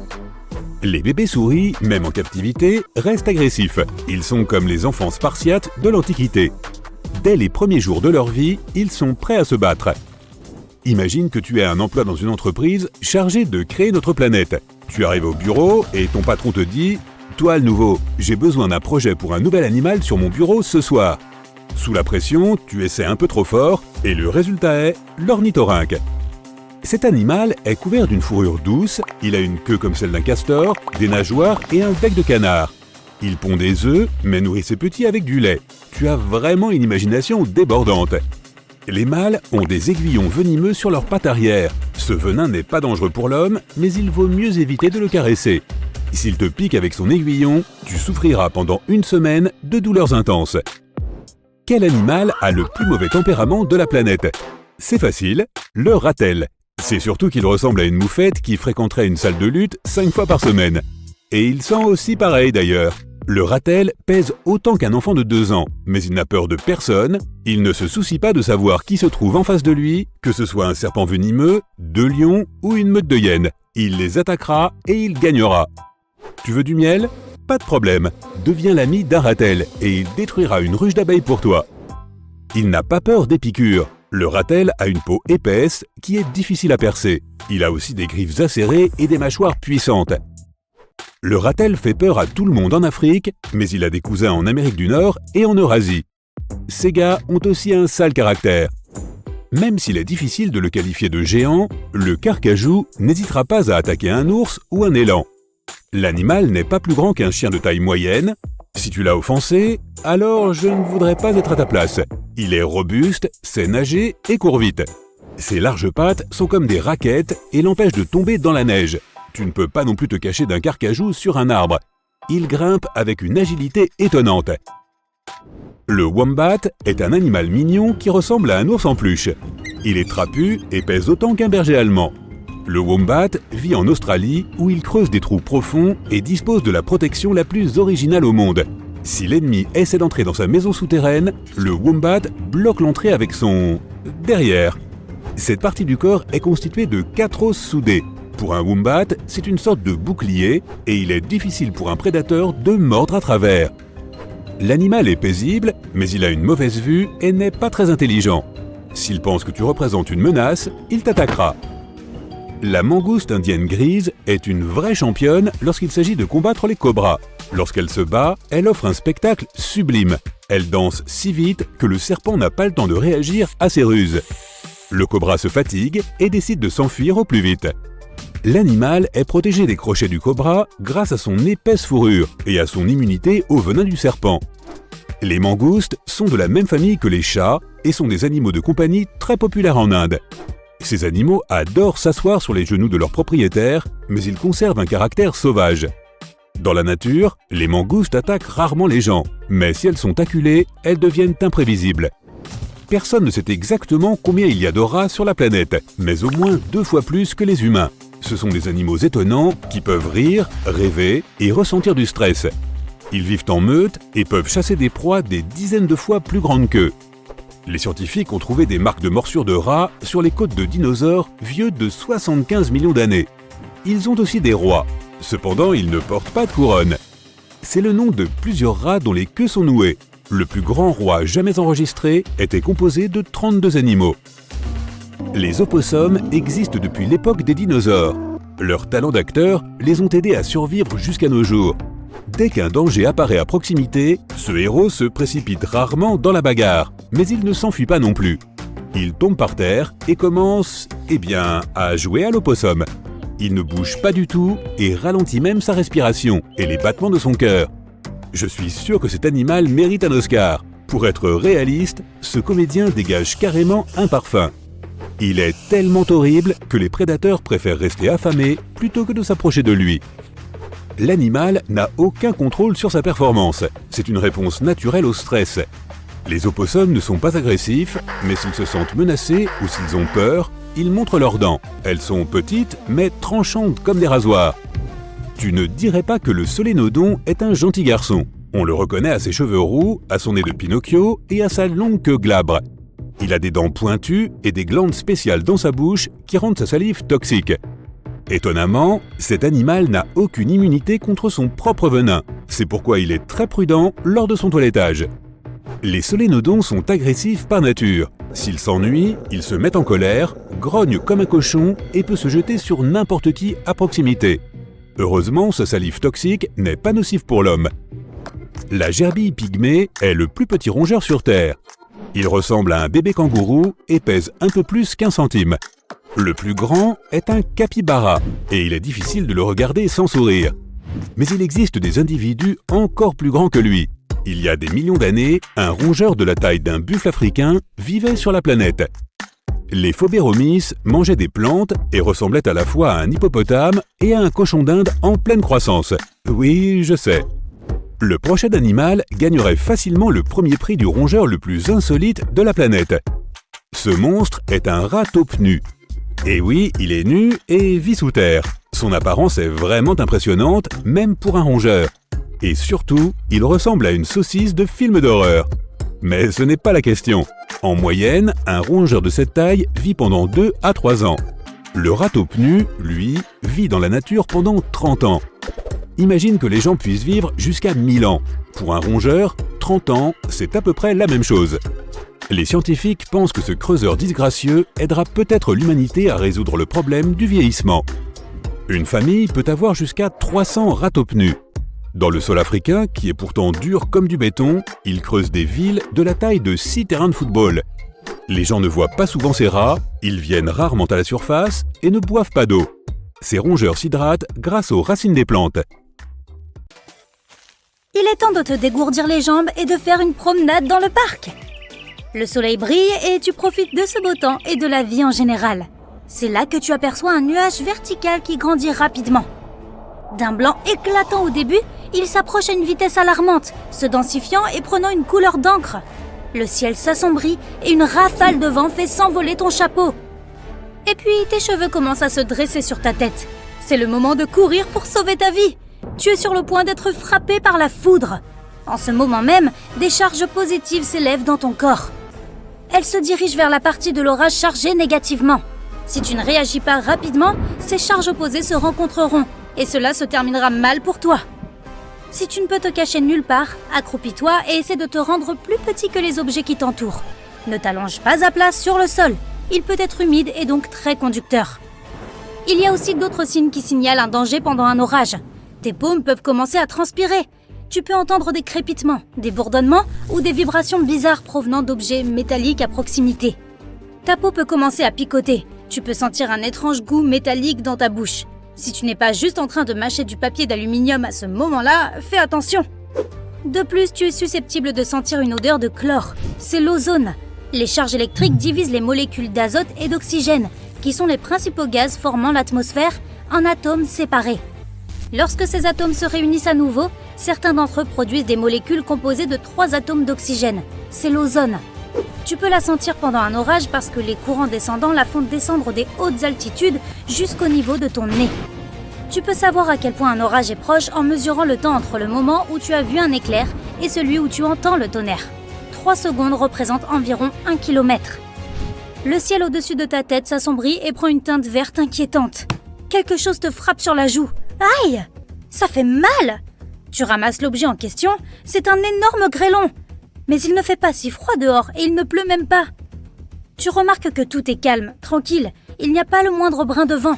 Cela te fait penser au calme avant la tempête. Et en effet, tu entends bientôt du bruit. Il s'approche rapidement et se transforme en un grand rugissement, comme si un train de marchandises se dirigeait droit vers toi. Seulement, ce n'est pas un train, c'est une tornade et tu n'as presque pas le temps de t'échapper. L'entonnoir n'est pas visible derrière un nuage de débris, mais impossible de confondre cette colonne d'air en rotation avec quoi que ce soit d'autre. Si la tornade te surprend sur la route, éloigne-toi le plus possible de ta voiture. Cela évitera que le véhicule ne soit projeté vers toi. Trouve un fossé, allonge-toi dedans et couvre-toi la tête. Si tu es à l'intérieur, éloigne-toi des fenêtres et réfugie-toi sous terre si possible. Maintenant, tu es au bord de la mer. Tu te promènes sur le rivage et tu profites d'une légère brise. Soudain, le sol se met à trembler sous tes pieds. Ce doit être un tremblement de terre. La prochaine bizarrerie que tu remarques est l'eau qui se retire sur la plage à une vitesse folle. Elle dévoile derrière elle le fond de l'océan, les récifs et même les poissons. C'est alors que tu entends un grondement lointain. C'est un tsunami et tu n'as que quelques minutes pour sauver ta vie. Dirige-toi immédiatement vers un point élevé. Une vague géante se dirige déjà vers le rivage. Ce n'est pas la seule façon dont un tsunami peut s'abattre sur toi. Il ne vient pas nécessairement s'écraser contre le rivage comme une série de vagues énormes. Un tsunami peut ressembler à une marée montante très rapide. Il va généralement de pair avec de fortes turbulences sous-marines. Il entraîne les gens sous la surface de l'eau et projette des objets lourds dans toutes les directions. Tu peux aussi remarquer que l'eau de mer bouillonne, tourbillonne et crée des motifs bizarres. C'est un autre signe certain qu'un tsunami arrive. Ton chien est agité.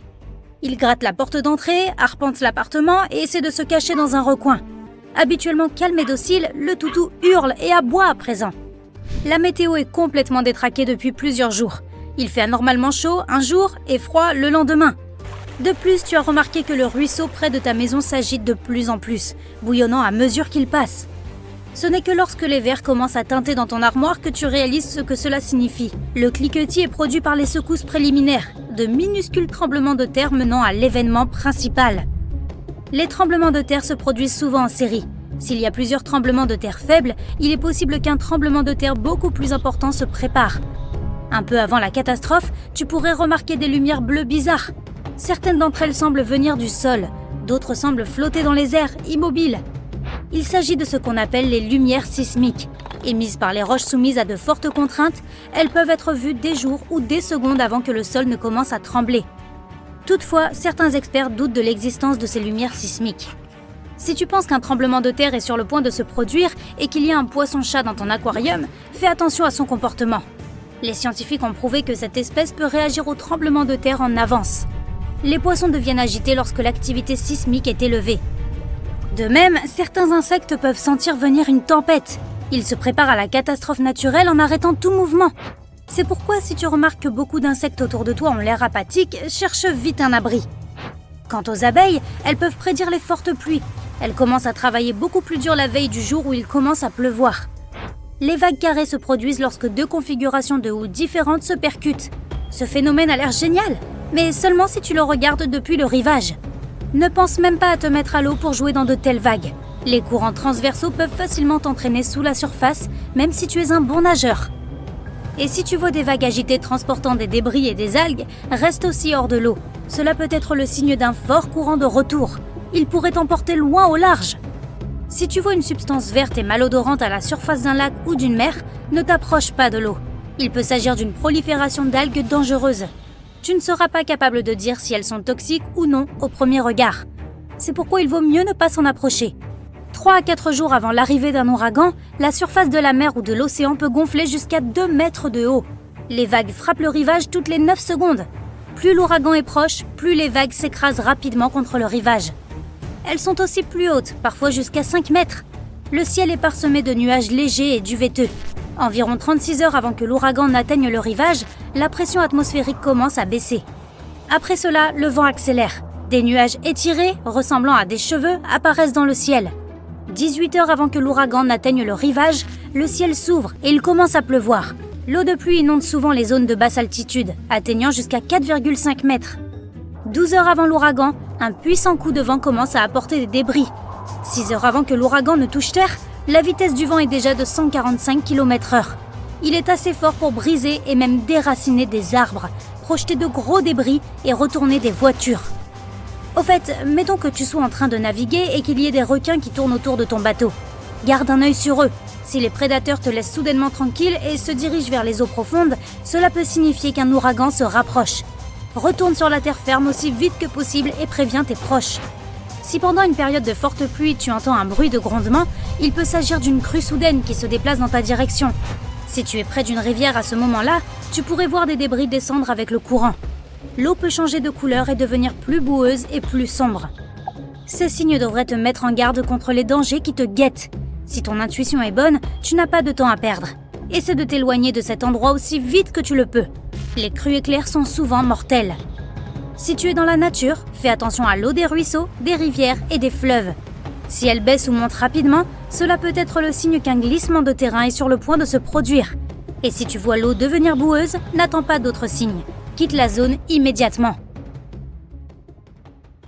Ok, tu tombes d'une falaise. Tu ne savais pas qu'elle avait un petit ami. Zut, tu es dans une position délicate. Il est temps de diviser le chemin en plusieurs étapes. Essaie d'attraper tout ce que tu vois en tombant. Des arbustes, des arbres, des rochers. De cette façon, tu divises une longue chute en plusieurs plus courtes. À chaque nouvelle descente, l'impact diminuera. Si une partie suffisante de l'impact est absorbée, cela signifie que tu as une meilleure chance de survie. Et voilà une autre chance pour tomber amoureux, mais pas avec elle. C'est la même chose si tu tombes par la fenêtre. Essaie de t'accrocher à tout ce qui se trouve sur ton chemin. Cela ne te retiendra probablement pas, mais au moins tu auras plusieurs intervalles de chute qui t'aideront à réduire ta vitesse. Un auvent pour t'arrêter peut te sauver la vie, qu'il soit en plastique ou en verre. Dans les deux cas, tu souffriras mais tu survivras. Peut-être. Tu dois aussi plier un peu les genoux. Si tu les fléchis, tes jambes toucheront le sol simultanément et les conséquences seront moins graves. Un autre conseil est que lorsque tu atterris, tu essaies de le faire sur la pointe des orteils et jamais sur des jambes droites et rigides. Et surtout, n'oublie pas de te couvrir la tête avec tes bras. Ils te permettront d'épargner ta tête, que tu atterrisses sur du béton ou dans une flaque de boue. Les sables mouvants ne sont pas aussi dangereux que le montrent les films. Si tu te retrouves coincé dans des sables mouvants, zut, tu es dans une situation délicate. Commence par rester calme. Ensuite, tu ne risques pas de t'enfoncer plus loin que jusqu'à la taille. Débarrasse-toi de tout ce qui te rend plus lourd, chaussures, sacs, même les vêtements. Agite tes jambes pour faire de la place afin que l'eau s'infiltre. Cela t'aidera à t'échapper. Il faut toujours avoir les bras levés. Essaie de flotter mais pas sur le ventre. Fais de petits pas vers l'arrière. Les grands pas sont plus difficiles à effectuer. Il te faudra donc plus de temps pour sortir. Lorsque tu atteindras une surface solide, laisse-toi rouler hors de ce sable mouvant. Survivre à une attaque perpétrée par un animal sauvage peut être difficile, mais une foule de personnes n'en est pas moins dangereuse. La foule peut se déplacer comme un fluide, mais ne pas te laisser t'échapper. Si tu es coincé entre des centaines de personnes, zut, tu es dans une position délicate. La règle numéro 1 est de ne pas t'arrêter. S'arrêter est le moyen le plus rapide de tomber. Si jamais tu tombes vraiment, crée une poche d'air. Place tes bras au-dessus de ton visage et de ta poitrine comme si tu te trouvais en position fétale. Si tu réussis à rester debout, dès que tu sens la vague arriver, bouge avec elle et de côté en même temps. Si tu es perdu dans la nature et que tu as besoin d'aller pêcher, tu peux utiliser une languette de boîte de conserve. Donne-lui la forme d'un hameçon, coupe-la en biais et retire le métal pour qu'elle ressemble à un véritable hameçon. L'essentiel est de créer une pointe acérée. Une boîte de conserve peut aussi devenir une cuisinière de fortune. Prends une boîte de conserve et découpe un trou sur le côté. Mets du bois d'allumage à l'intérieur et allume-le. Tu peux faire frire un œuf par-dessus. Le fil dentaire peut être très pratique pour survivre dans la nature. Premièrement, tu peux l'utiliser comme fil de pêche avec un hameçon de boîte de conserve. Il peut également servir de corde à linge tendue entre deux arbres. Il est fin, mais un seul bout peut supporter jusqu'à 2,2 kg. Il est possible de fabriquer une lance en liant un long bâton et un couteau avec du fil dentaire. C'est aussi assez inflammable, alors si tu ne disposes pas de bois d'allumage pour mettre le feu à de plus gros morceaux de bois, essaie de le brûler. Le fil dentaire peut aussi être un excellent lacet de fortune. Une simple bouteille en plastique peut faire une corde très solide si tu as un bon couteau. Tout d'abord, il faut trouver une petite souche. Elle doit avoir un diamètre à peu près identique à celui de ta bouteille. Fais une fente au centre de la souche, puis découpe-y une entaille suffisamment large pour que la lame de ton couteau puisse s'y insérer. Enlève le goulot de la bouteille et réalise une petite incision sur son bord. Sa largeur dépendra de la largeur de la corde que tu veux faire. Place le bord de la bouteille dans la fente centrale et mets le couteau dans l'encoche de la souche avec la lame vers la fente. Commence à faire glisser lentement la bouteille par la fente. Tu verras la bouteille tourner. En tournant, la lame découpera la corde. Tu peux l'utiliser pour construire une hutte car elle peut très bien fixer des rondins. Un humain peut passer plusieurs jours sans nourriture, mais il lui est impossible de survivre sans eau. Dans la nature, l'eau peut parfois être délicieuse, mais si tu sens qu'elle n'est pas potable, tu peux avoir besoin d'un filtre à haute fortune. Commence par faire un feu. Bouillir l'eau peut ne pas suffire, alors dès que les cendres du feu sont froides, il faut les broyer pour obtenir une consistance poudreuse. N'utilise pas de charbon de bois que tu aurais trouvé par hasard dans la forêt, on ne sait jamais ce qu'il y a dedans. Il te faut ensuite une bouteille en plastique. Découpe le fond et fais un trou dans le bouchon. Retourne-la, ajoute un peu de charbon de bois, 7 ou 8 cm suffisent, et verse l'eau dessus. L'eau qui coule est prête à être consommée. Pour récupérer l'excès de charbon, enveloppe le bouchon avec un morceau de tissu propre pour une filtration supplémentaire. Bon, tu commences un peu à avoir faim et tu dois probablement allumer un feu. Zut, tu n'as pas d'allumette ni de briquet. Vide tes poches pour voir si tu peux faire un allume-feu de fortune. Si tu as une pile, probablement celle de ta lampe de poche, et un emballage de chewing-gum, ça ira. Tu dois couper une fine bande de l'emballage en aluminium, mais elle doit être assez longue pour relier les deux extrémités de la batterie. Le milieu de la bande doit être plus fin que les extrémités. Rapproche-toi de la pile d'herbes sèches, de petites bûches ou même de papier, tout ce que tu vas utiliser pour allumer ton feu. La bande d'aluminium s'enflammera en quelques secondes, mettant le feu au bois d'allumage. Les moustiques sont vraiment très pénibles et il y en a beaucoup dans les bois. Tu peux fabriquer ton propre répulsif artisanal pour éloigner ces nuisibles. Tout ce dont tu as besoin, c'est d'une orange, d'un citron ou de tout autre agrume rempli d'huiles essentielles. Épluche une orange et frotte sa peau directement sur la tienne, en la chiffonnant un peu avant pour faire sortir ces précieuses huiles essentielles. Un autre moyen utile pour tenir les moustiques à distance est d'ajouter quelques écorces d'orange à ton petit bois. En brûlant, les huiles essentielles se libèrent et font fuir les bestioles. Si tu veux envoyer le signal que tu es perdu et que c'est une urgence, couvre 3 petits feux avec de la végétation verte, comme de l'herbe, puis recouvre-les à nouveau avec un tissu humide. Tu auras de grandes bouffées de fumée blanche. 3 bouffées d'affilée, ça veut dire urgence. En ajoutant un peu d'huile à ton feu, la fumée deviendra noire. Si tu n'as pas d'huile, utilise de l'écorce de bouleau à la place. Rappelle-toi, plus tu allumes le feu en hauteur, mieux c'est. Alors monte à un endroit visible. Si quelqu'un t'a attaché les mains ensemble, zut, tu es dans une situation délicate. La première chose à faire est de bouger les poignets pour desserrer ce lien. Les cordes peuvent généralement être coupées par friction contre des objets durs et tranchants. Si tu es attaché avec un collier de serrage, essaie de le casser. Serre les poings, presse les articulations, lève les mains au-dessus de la tête, puis abaisse-les brusquement. La pression va permettre de briser le lien. Tu peux aussi essayer de te dégager du nœud du collier de serrage. Si tu serres d'abord les poings, tes poignets s'élargiront, ce qui aura pour effet de desserrer les liens. Lorsque tu détends tes mains, les liens se relâchent, ce qui te permet éventuellement de te glisser hors du nœud. Le ruban adhésif peut être mâché, ou si tu le mouilles, il deviendra plus malléable et plus facile à détacher. Tu peux même l'humidifier avec ta salive. Traverser un courant d'eau peut être plus dangereux que ce que l'on croit. Lors de la traversée, il faut choisir une section droite et large. Avant d'entrer dans l'eau, il faut vérifier si le courant n'est pas trop rapide. Jette-y un bâton, et si celui-ci va plus vite que ton rythme de marche moyen, envisage de traverser à un autre endroit. Ou alors essaie de trouver un bateau qui se trouve à proximité. Pourquoi faire compliqué après tout ? C'était un survol de routine pour les gardes-côtes. Des kilomètres et des kilomètres d'océan d'un bleu profond. Soudain, les gardes ont remarqué un drapeau étrange sur une île déserte située entre Key West et Cuba. Ils sont descendus de 150 mètres pour voir ce qui s'y passait. 2 hommes et une femme agitaient les mains en signe de détresse. Il était évident qu'ils avaient besoin d'être immédiatement secourus. L'équipage n'a pas pu atterrir tout de suite à cause du mauvais temps, mais ils ont largué de la nourriture, de l'eau et une radio afin de découvrir pourquoi ils étaient là. Ils ont appris que les naufragés se trouvaient aux Bahamas depuis 33 jours déjà. Le bateau avait chaviré lors d'une tempête et ils avaient nagé jusqu'à l'île la plus proche. Ils ont aussi informé l'équipage que la femme avait besoin d'aide le plus vite possible. Le lendemain, l'équipe de sauvetage est venue en hélicoptère et a amené les naufragés dans un hôpital de Key West. Cela leur a permis d'éviter de graves complications de santé. Toutes les personnes ayant participé à l'opération de sauvetage ont été surprises par la façon dont ces personnes avaient su faire face à la situation, ainsi que par la cohérence de leurs propos. Donc, 5 semaines sur une île sans nourriture ni source d'eau potable. Comment ont-ils survécu, te demandes-tu sûrement? Eh bien, ils ont eu la bonne idée d'utiliser des noix de coco pour s'hydrater et des coquillages pour se nourrir. Et ils ont eu une étincelle de génie en fabriquant un drapeau afin que d'éventuels sauveteurs puissent les voir. Voilà l'un des secrets pour survivre si tu te trouves un jour dans une situation similaire. Brûle du bois humide ou mouillé pour faire de la fumée. Dispose des fusées éclairantes en triangle, empile de grosses pierres pour écrire SOS ou Help.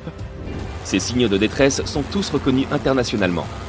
Si tu changes d'emplacement pour une raison quelconque, laisse derrière toi une flèche faite de pierres indiquant la direction que tu as prise. Pour que le sauveteur puisse aussi t'entendre, fabrique un sifflet à partir d'un gland. Tiens un gland des 2 mains entre ton pouce et ton index. Fais un triangle avec tes pouces près du sommet du gland. Tiens-le près de ta bouche et souffle un peu d'air dans le triangle. Tu devras t'entraîner un peu pour obtenir un volume sonore suffisant. Ah, c'était trop fort! Si tu te perds, souviens-toi de la règle de 3 pour rester calme et faire les bonnes choses dans le bon ordre. Tu peux survivre 3 minutes sans air, 3 heures dans une température extrême, 3 jours sans eau et 3 semaines sans nourriture. Commence par construire un abri, puis va chercher de l'eau, et seulement ensuite occupe-toi de la nourriture. Si tu as plus de chances que les naufragés des Bahamas et que tu as des allumettes sur toi, rends-les imperméables. Recouvre-les d'une fine couche de vernis à ongles transparent et laisse-les bien sécher. Pour avoir toujours quelque chose pour les allumer, colle un morceau de papier de verre sur le couvercle d'une boîte en plastique et place tes allumettes à l'intérieur. Tu fais tes bagages pour une randonnée? Les vêtements en coton ne te protégeront pas et ne te tiendront pas au chaud dans la nature. Il leur faut une éternité pour sécher quand tu as transpiré ou qu'il a plu, et les vêtements humides perdent de la chaleur 25 fois plus vite que les vêtements secs. Si tu ne veux pas geler, opte pour du polyester, du nylon ou de la laine. Emporte des serviettes en microfibre qui sèchent en 1 heure. C'est quoi ce bourdonnement? Avant de t'enfuir en courant, horrifié, rappelle-toi que la présence d'abeilles est un bon signe. En général, elles ne s'éloignent jamais de plus de 6 à 8 km d'une source d'eau. Mais elle a l'air plutôt sale, non? Tu peux utiliser ton t-shirt ou un bandana comme filtre à eau. Place une de ses extrémités dans un récipient rempli d'eau boueuse, placé au-dessus d'un récipient vide qui recevra l'eau propre. L'autre partie se place là. L'eau se déversera à l'intérieur et sera nettoyée au passage. Veille à faire bouillir l'eau filtrée avant de la boire. Tu n'as plus d'eau? Les arbres sont la solution. Ils perdent toujours un peu d'eau dans l'atmosphère, donc tu n'as plus qu'à la récupérer. Trouve un arbre vert et touffu avec beaucoup de branches. Au lever du soleil, attache un sac en plastique sur la branche qui a le plus de feuilles de manière à les recouvrir complètement. Ajoute une petite pierre dans le sac pour lui donner un peu de poids. Pendant la journée, l'eau des feuilles se condensera directement dans ton sac. Le produit final sera si pur que tu n'auras même pas besoin de le filtrer. Si tu vois un halo autour du soleil, c'est un signe clair que la pression est sur le point de baisser. Elle apportera sûrement de la pluie ou de la neige dans les prochaines 24 à 36 heures.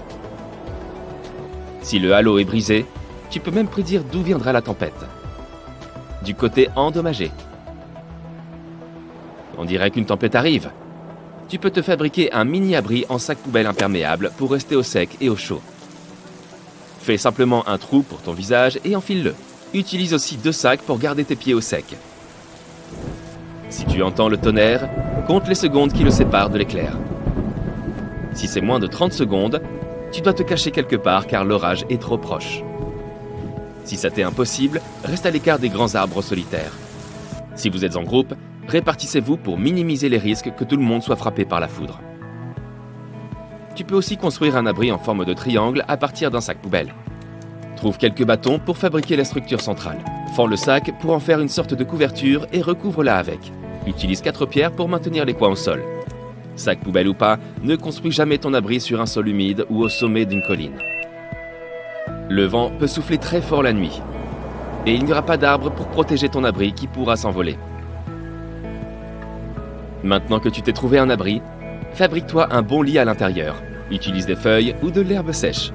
Place-les sous tes vêtements ou tes couvertures pour obtenir une couche isolante supplémentaire. Cette astuce fonctionne aussi bien en hiver qu'en été.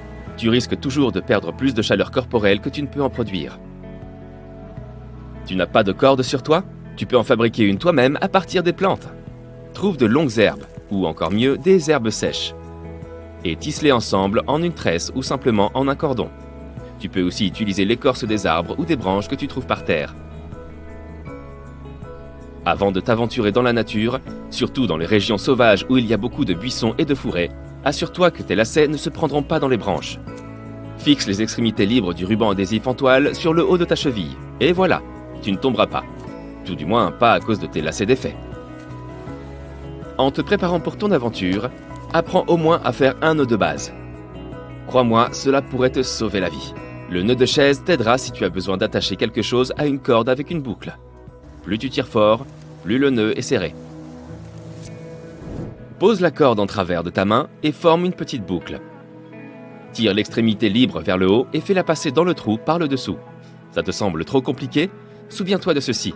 Le lapin sort du trou, fait le tour de l'arbre, puis redescend dans le trou. Alors voilà, tu dois enrouler la corde autour de la partie droite et la faire passer ensuite à travers la boucle. Maintenant serre-la et ton nœud est prêt. Si tu as de la nourriture sur toi que tu aimerais conserver plus longtemps, mets-la dans un sac en plastique ou un morceau de tissu fin et ferme-le. Tu peux utiliser un élastique, une barrette ou une corde. Creuse un trou dans la terre assez profondément pour y placer ta nourriture. Couvre-le avec une serviette afin que les animaux ne le découvrent pas avant que tu reviennes. Remplis le trou de terre et ajoute un peu de mousse, de paille ou de feuilles pour le dissimuler davantage. S'il y a de la glace ou de la neige à disposition, utilise-la pour garder ta nourriture au frais. N'oublie pas de marquer ta cachette d'une manière ou d'une autre. Tu pourras ainsi facilement la retrouver plus tard. Il te reste maintenant 2 ou 3 jours avant que tes denrées périssables ne se gâtent. Tu es en vacances et les choses tournent terriblement mal. Si tu tombes d'une falaise, fais de ton mieux pour te raccrocher à des obstacles et descendre en plusieurs étapes.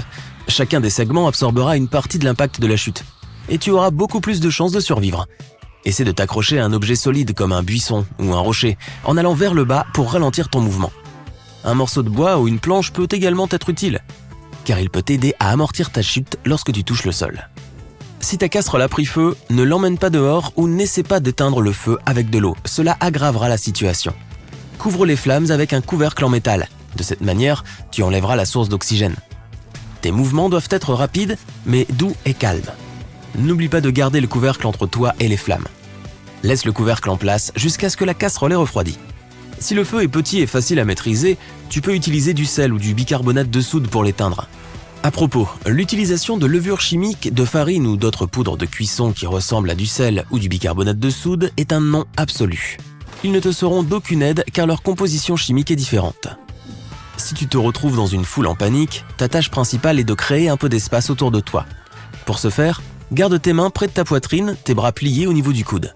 Les boxeurs utilisent souvent cette position pour protéger leurs organes vitaux. Ne traverse pas le chemin de la foule. Déplace-toi avec elle en dérivant lentement vers l'un de ses côtés. Fais attention à ne bloquer le passage à personne, car dans ce cas, tu pourrais être poussé au sol. Si tu es avec ta famille, mets l'enfant sur tes épaules et laisse les membres les plus faibles de la famille passer devant toi. De cette façon, tu pourras contrôler le mouvement et tu ne perdras personne. Si quelqu'un t'attaque par derrière dans la rue, écrase-lui le pied. Fais-le avec toute la force dont tu disposes et vise le haut du pied.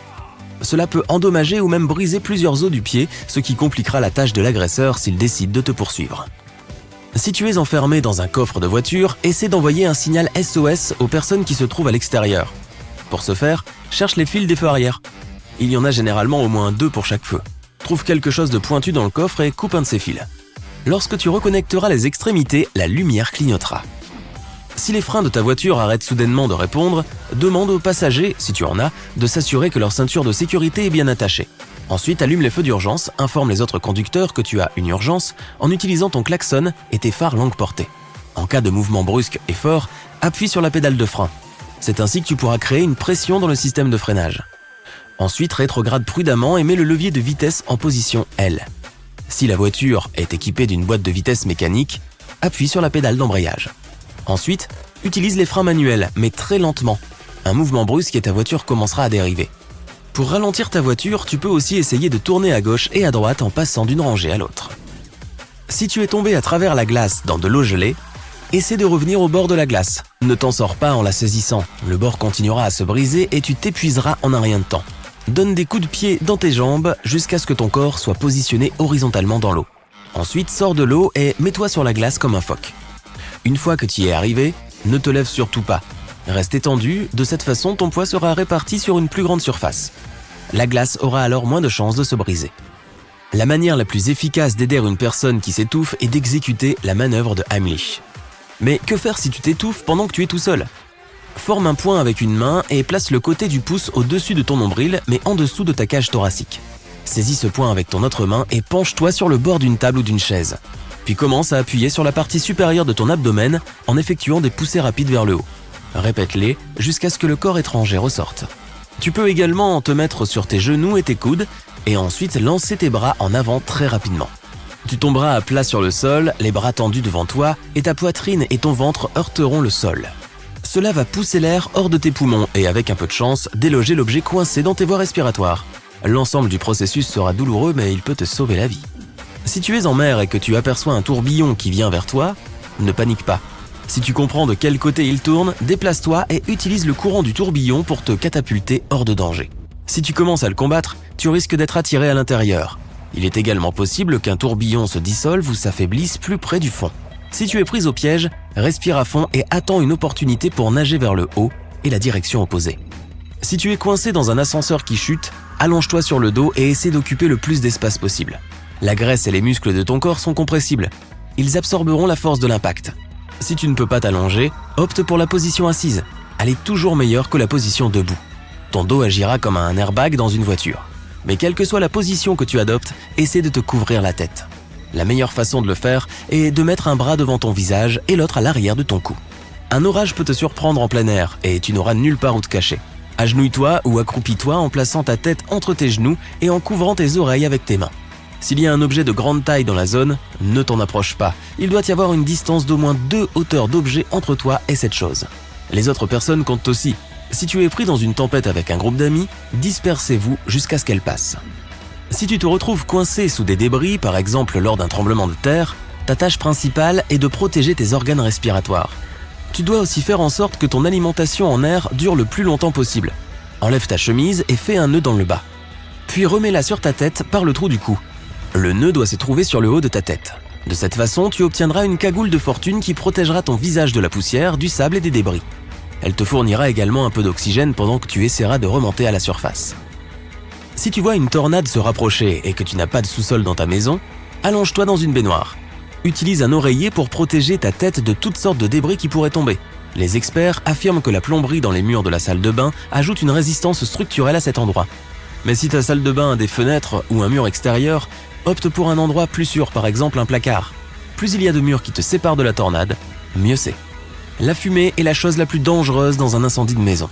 Si tu te retrouves piégé dans un bâtiment en feu, reste bas et rampe vers la sortie la plus proche. La fumée monte généralement jusqu'au plafond. C'est pourquoi le fait de t'accroupir peut t'aider à éviter de l'inhaler.